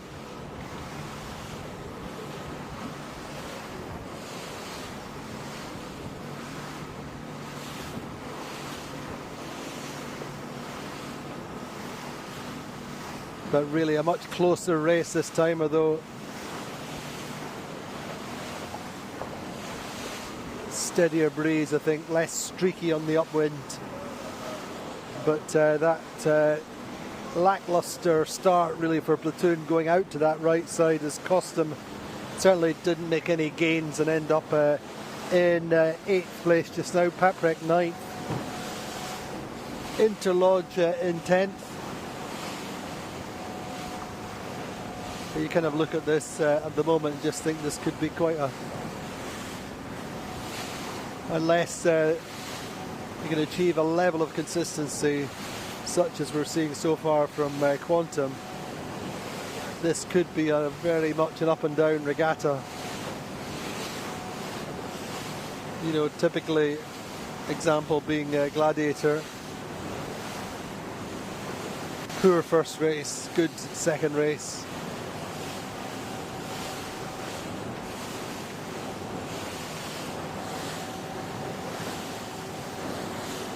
And Platoon, solid first race, presently in 8th place.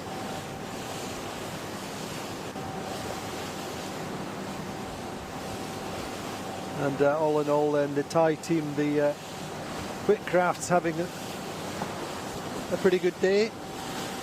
And now in 4th, 2nd or 4th, supposing they could hold on to that. I think they'd be pretty happy.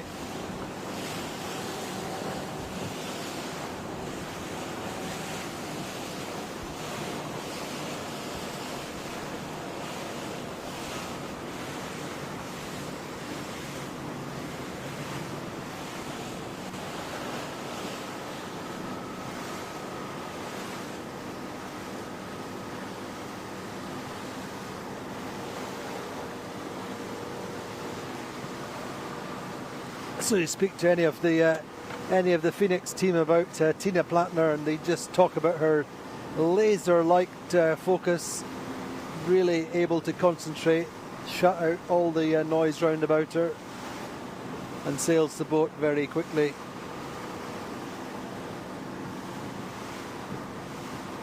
As ever, it's all about the corners in this fleet, the transitions.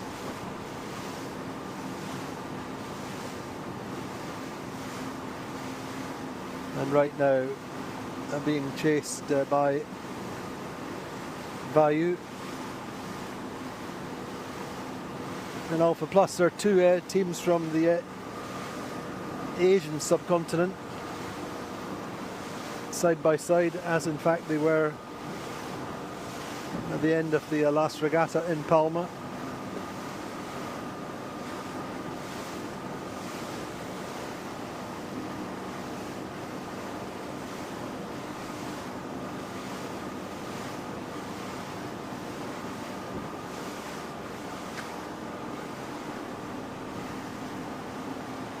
So good news for the fleet is we're expecting two new boats to join us in Portals.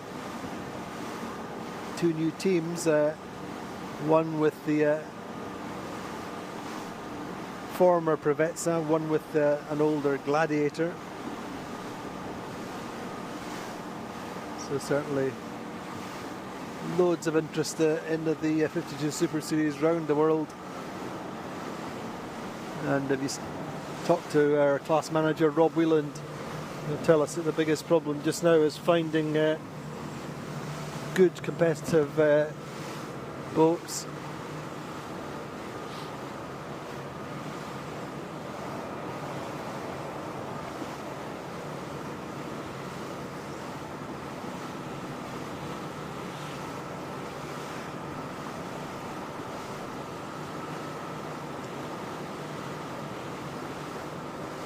So Gladiator go for their jibe. Platoon Aviation jibed earlier, trying to find something, but no go so far.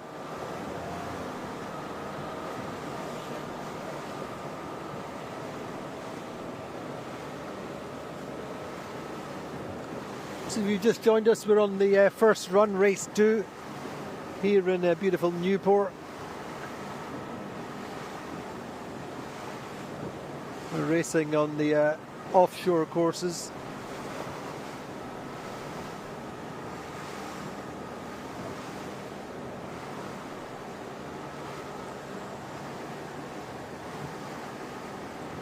Which the delivery, the passage out to this race course is quite spectacular as you get to pass some of the big, beautiful mansions that Newport is so famous for, waterside houses.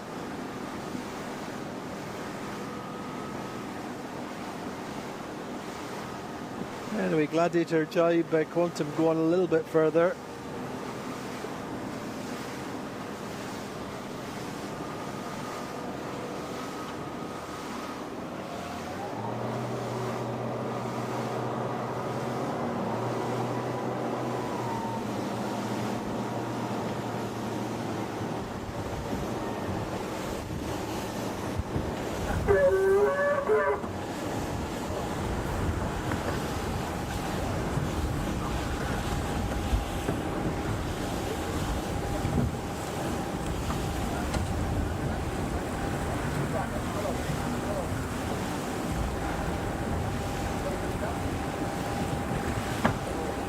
So Gladiator looking quite secure for the meantime. They're quick enough down this run.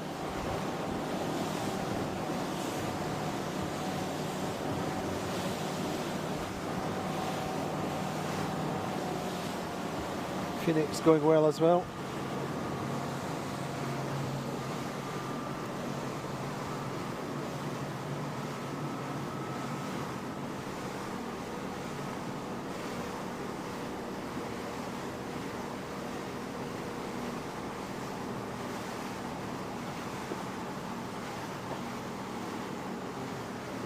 I kind of see Phoenix probably in third just now. Seem to have made a little gain since jibing early.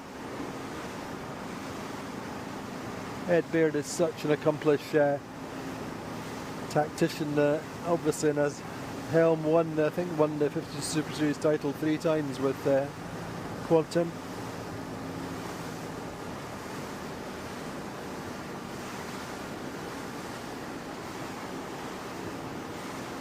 The Gladiator just I feel inching away.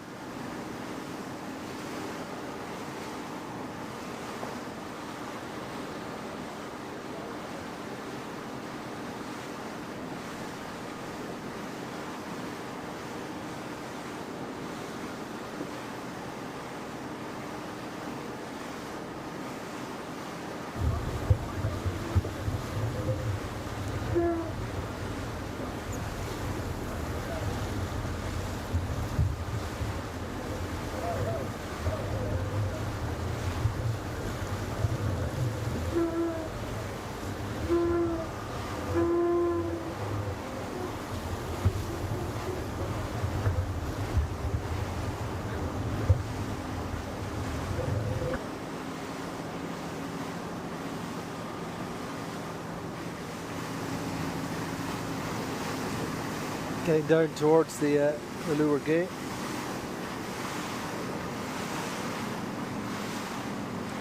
Progressively. Nothing's happening too quickly today, but certainly Gladiator team, the afterguard, talking about what they might want to do.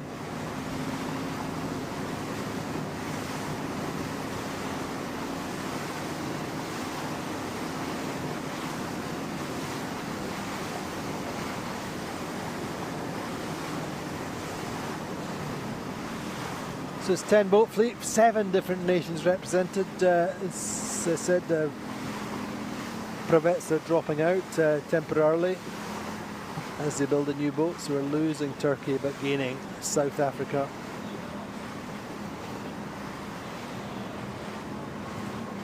So we're going to see how this rolls out. I wonder whether Quantum can get down closer to Gladiator at this Lower Gate.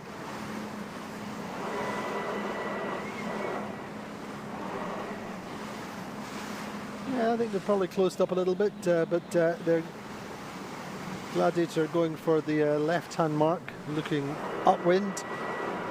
All set for quite a nice, tidy late drop. Kite goes down in just a matter of seconds. Quantum Racing electing to go for the right-hand mark as the Gladiator go round now. Tony Langley hiking, giving Guichet, giving Guillermo Parada the wind information, what's coming down the course to them. Quantum Racing, powered by American Magic, going around the right-hand mark now. Pretty sure we'll see Phoenix coming in to go round in third. A little bit lacking in power momentarily, but they're coming in for a later drop. Just should get to the mark room limit in a few seconds, and they are, so they will be round in third. Value holding in for fourth. All the time looking like they're going to come away with a decent day. Are they all holding onto the kite, going to the right-hand mark, sailing slightly further, but obviously want that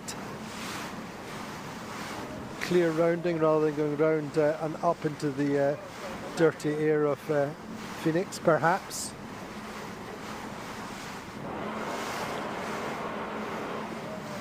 Sailing a pretty solid first day anyway. Nonetheless, Alpha Plus still just behind them, going on a different mark. So not too many opportunities to take places on a race course at the moment, with very many passing lanes, passing opportunities. Value look a little bit stuck coming around the leeward mark, just not quite able to come away from the leeward mark with pace. Meantime, it's pretty close behind with Sled going round now. Allegra inside Sled, overlapped with the Platoon outside. So all three of these boats going round at the same time. Sled, a little bit of an untidy drop. Looks like their retrieval line may have failed or something. They've got their kite all over the foredeck on the Sled. Still trying to get the kite away on the Sled. It's not really harming them significantly in terms of boat speed, but it's disconcerting.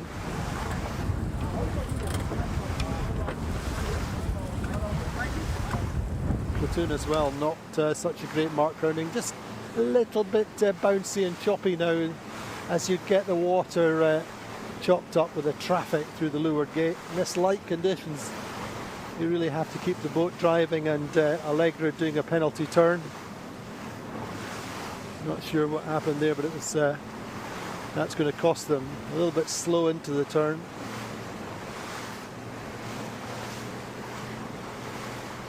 As we said early on, not quite sure that they've gone a long way round. Maybe they have a technical problem, I'm not sure. But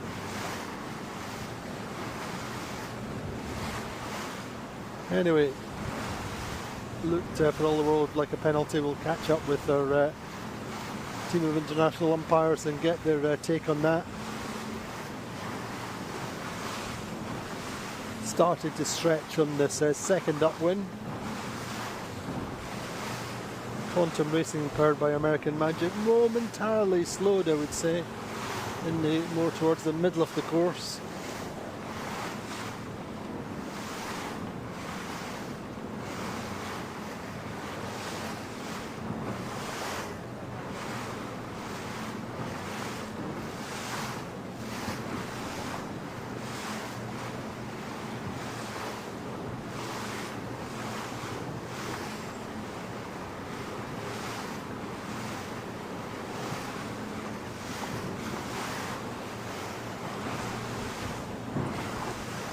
Always looks a little bit more exciting upwind in these conditions, but we confirm that the breeze is still quite streaky. I think actually Quantum have made a little bit of a gain in terms of height, being in a lifted breeze, although I think with slightly less wind pressure, and Gladiator coming back from the left, certainly much more powered up just now from and Quantum.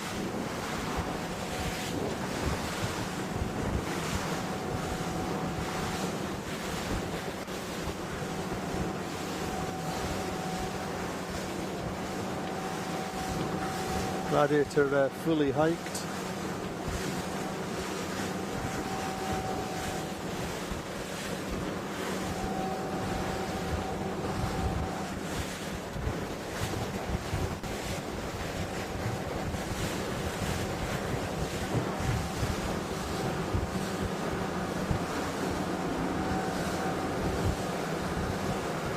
Still not sure. I wonder whether Quantum will cross them this time.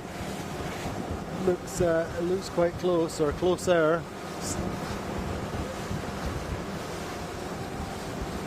Sure, I think Gladiator have lost out a little bit on their lead.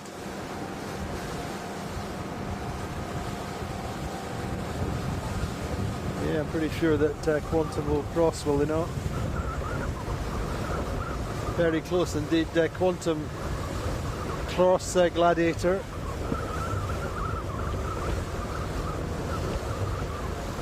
And I think we'll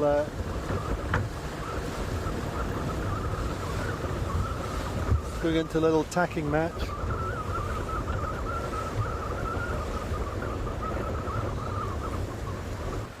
Certainly Gladiator have to tack away from Quantum, but Quantum leading now. Quantum made that gain from the leeward gate.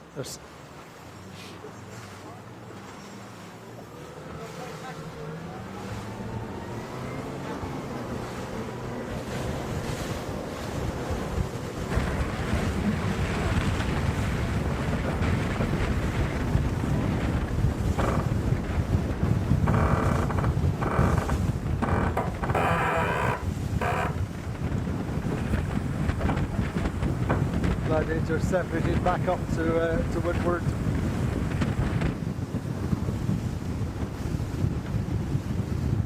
Certainly just more than 10 knots of breeze now, maybe 11.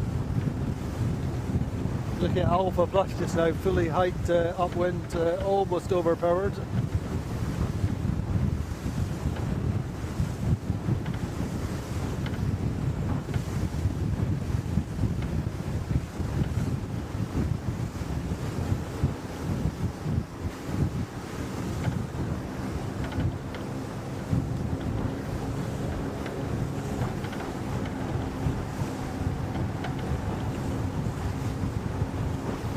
So whether Gladiator can get back at Quantum. Would have anything, Quantum have extended since that little converging.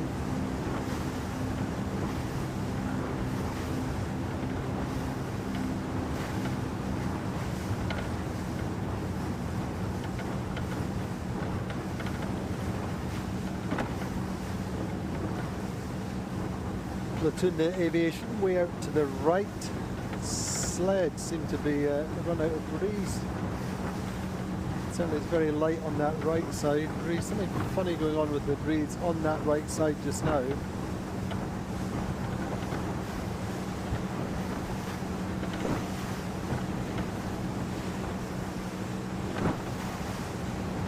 Phoenix coming back from the right just now.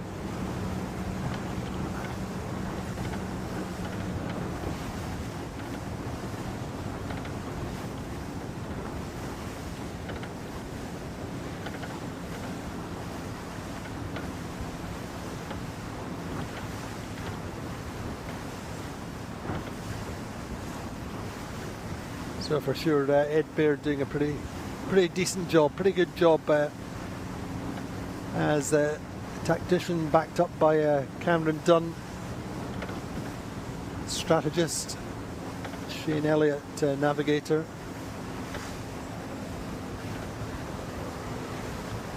Cameron Dunn has been in 52s for a long time. A lot of experience across numerous different boats.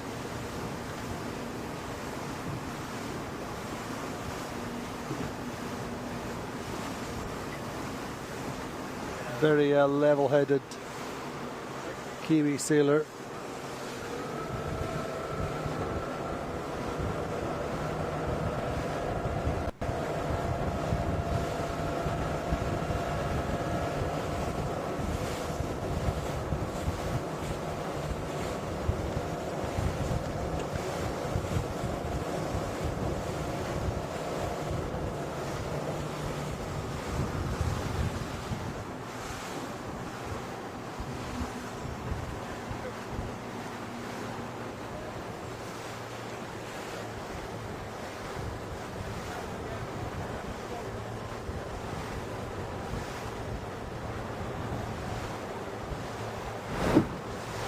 So starting to finalise approach to the windward mark, second time up, race 2 for the XS52 Super Series Newport Rhode Island Trophy. Second regatta of the season.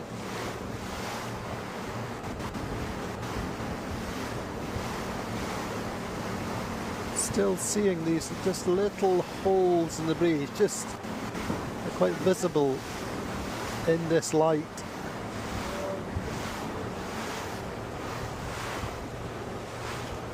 But just now, Quantum Racing just keeping a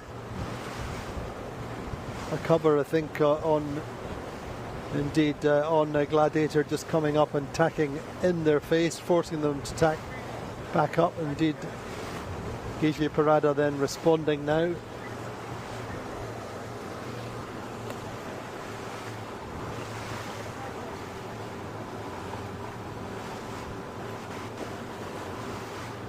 Kind of funny when you look at the fleet, because you're instinctively looking out for Prevezza as well.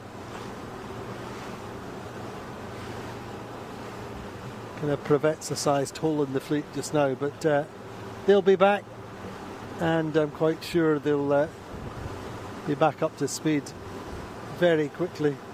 Their plan, I think, strategically, Nacho Postigo was telling us is looking at the 2025 title. We'll have a couple of regattas to learn the boat in Portals and Valencia, and then full steam ahead for 2025. I think Ergen Imri driven to build new. I think Nacho and a couple of others really confirming that it was in Barcelona that Ergen decided he was building a new boat. So there's no spur of the moment decision really, and he's having a Vrolic design, same as the previous Prevezza.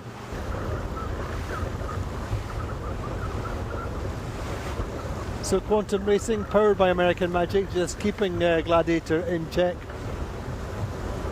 Gladiator just had to do a little hitch to weather to keep their air clear. This should be a slightly quicker downwind now that we have some breeze, a little bit more breeze. Allegra chasing, Values chasing and scrapping with the Phoenix. Phoenix have got a room to tack and will come across on starboard. and should be able to hold third round this second windward mark. Value just behind them.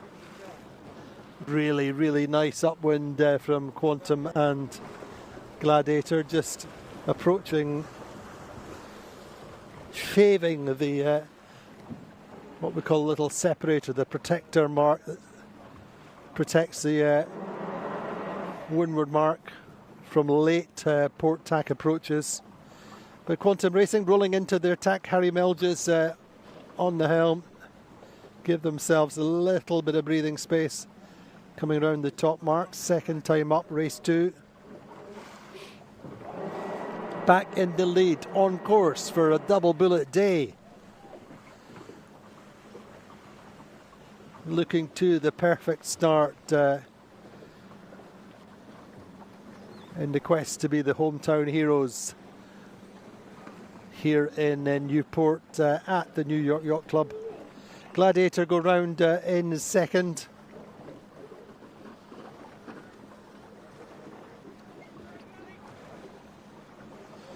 Phoenix then in third. Tina Plattner back on the helm.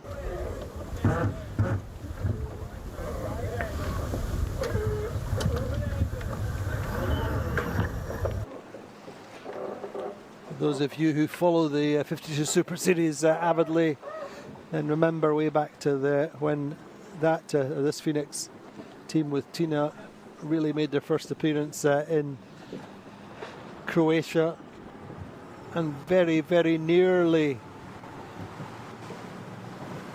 won their first regatta in Croatia. Much the same kind of conditions there, very light. But the boat which won that regatta is actually now here as Alpha Plus, a little bit further down the fleet. In the meantime, Allegra then, because of that penalty, have now dropped to a 10th. But you just have to reflect in this fleet how the fortunes wax and wane. Day by day, race by race. You know, Allegra were the outstanding starters in Palma. Palma, of course, was really, said in the early part of our broadcast today, just reminding ourselves that Palma was so intense with 2-3 race days, a couple of days lost. And only 7 races sailed. So really half the regatta over 2 days. You had to be on your game. So how fortunes change is a value. I think we're last in Palma. Presently looking to be second overall behind Quantum after day 1.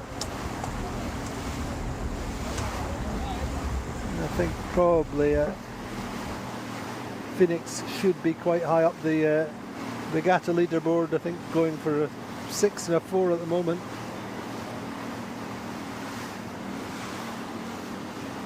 But there's quite a gap back to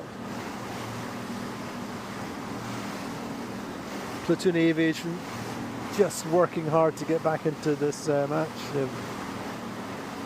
Paprec have gained some places as well. So a few more place changes in this race than the previous one.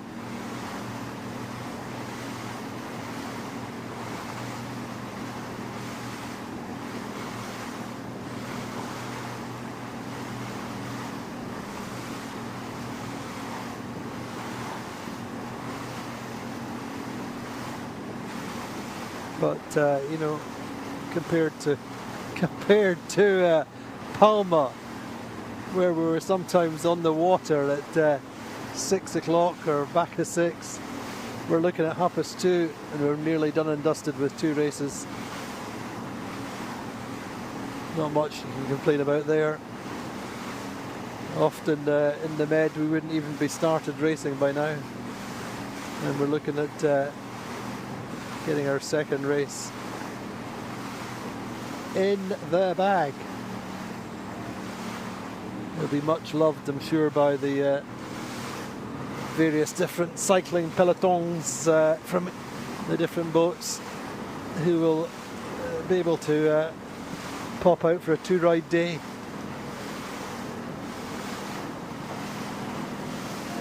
For sure, the Allegra team and Allegra team are the big cyclists. So too on the Phoenix is a few.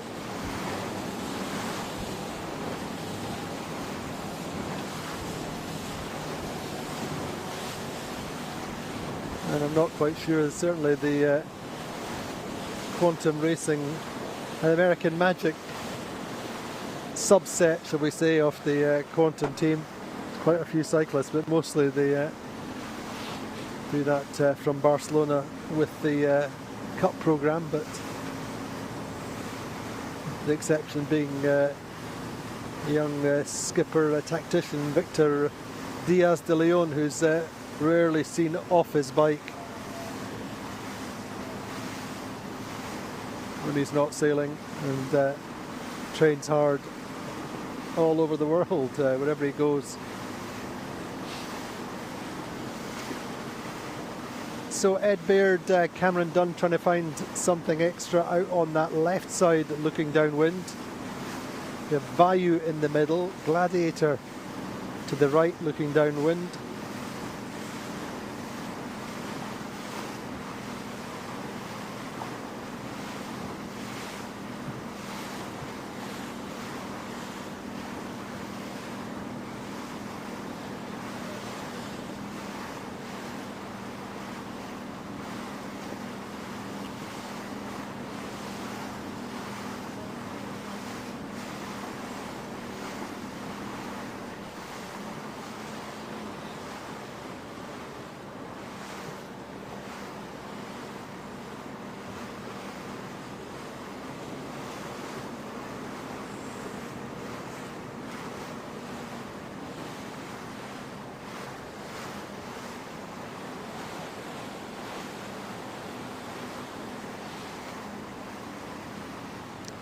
It's going to be a long final downwind then for the Allegra team at the back of the fleet. That penalty costing them a little bit of distance and losing touch with the main body of the fleet.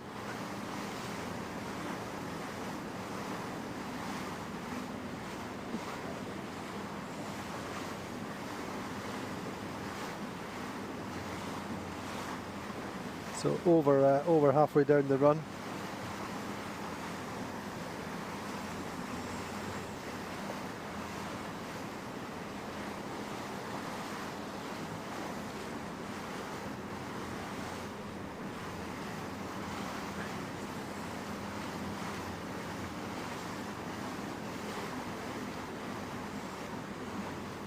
So we are promised different conditions every day. That's what the brochure says.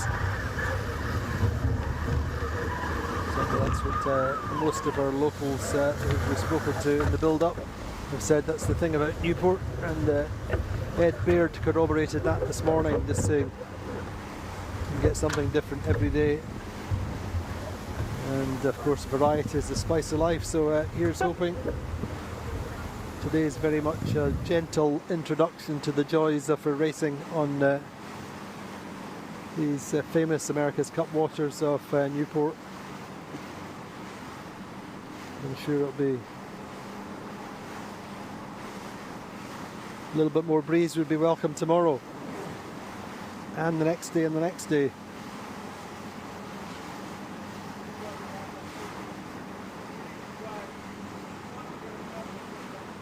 But it's great to see the 52 Super Series here in the Newport. Newport, of course, has a very strong appeal for international classes, but the last big event, I would say, well, the 12-metre Worlds were here, I think, a couple of years ago. The J-Class Worlds, the biggest ever, and some who follow the J-Class would probably confirm that we're unlikely to see another World Championship as big as the one we had here in 2017. Really spectacular racing and spectacular boats. And then going way back, far 40s in their day were regular visitors here. So considerable excitement and interest in the fleet. It is one of the legendary sailing towns in the world, along with Cowes, certainly, and probably Fremantle, Australia, Sydney to a certain extent, but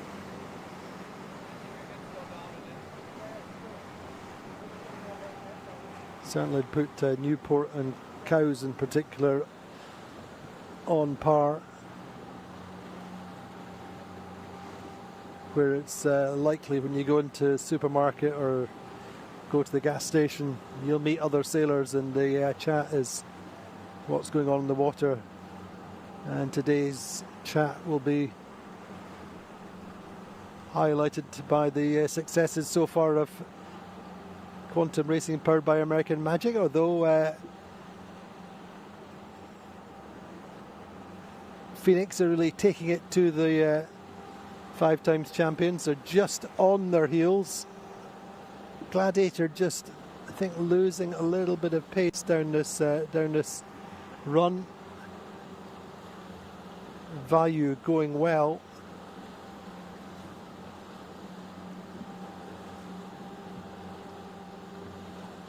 Value very suited, as I said, to these lighter conditions. So this is going to be an interesting finish. I wonder whether Tina Plattner and Ed Baird, Cameron Dunn, I wonder whether they can steal a second out of this. For sure, Ed Baird is fantastic at just keeping calm, keeping the team motivated and settled, maximising concentration. It's going to be all about final approach.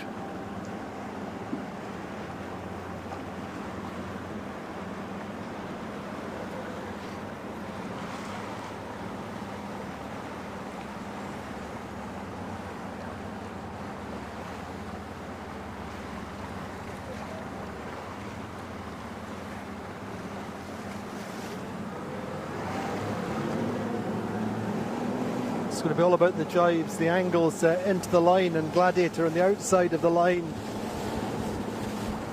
could end up losing out here with the rotation of the breeze. Certainly Phoenix have got it right, have got it inside Value.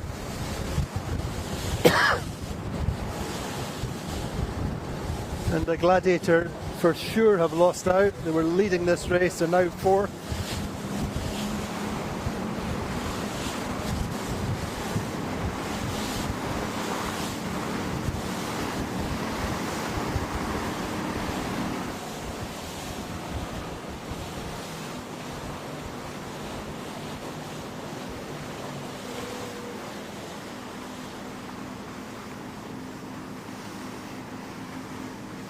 So looking all the world like a double bullet day for Quantum Racing powered by American Magic. They really have not put a foot wrong on this race. They've been patient, made the right calls at the right time, they've been quick, but also massive credit to the Phoenix team, particularly Ed Baird, I think. He spent a little bit of time away from the circuit and bounced back last year when he rejoined the Phoenix team and worked some magic in Barcelona. I think he finished 3rd there.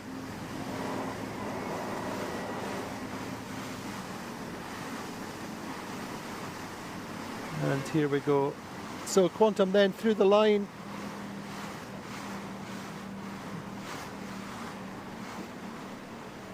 Clear leaders of the 52 Super Series. So the XS52 Super Series Newport Trophy. Phoenix coming through for second.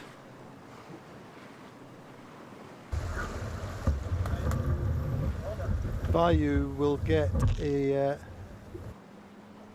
third place. Second and third for Bayou over the day. I think they'll be second overall, probably then 6 and a 4, you'd imagine, or 6 and a 2. And Phoenix will probably be third, but a really, really nice day of racing. Place is changing to the end on that run. And really exciting, satisfying day for the Phoenix team in particular. Great for the Plattner family. So too for the Whitcraft family. A little bit of disappointment for Tony Langley there. Platoon working hard, coming back into the race progressively. Getting fifth.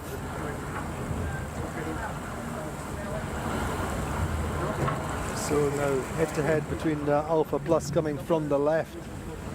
Late charge from Les Bleus from the right.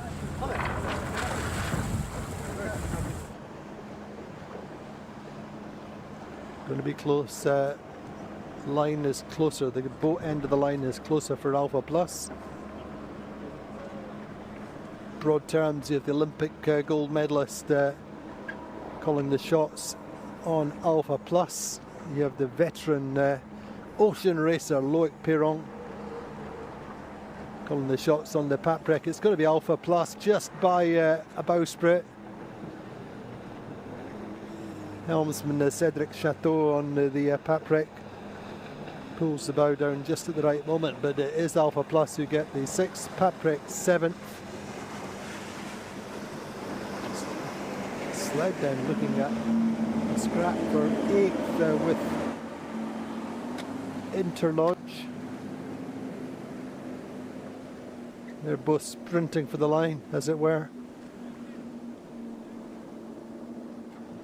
And it will be Sled come through in 8th. Interlodge and Interlodge get 9th. And it will be 10th then for Andy Soriano and the team on the Allegra.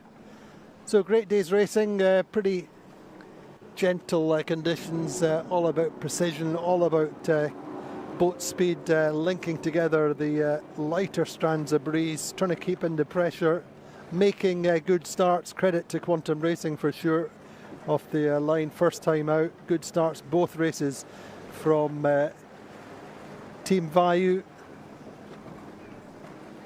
and credit to Prevetsa, for Phoenix for just solid consistency.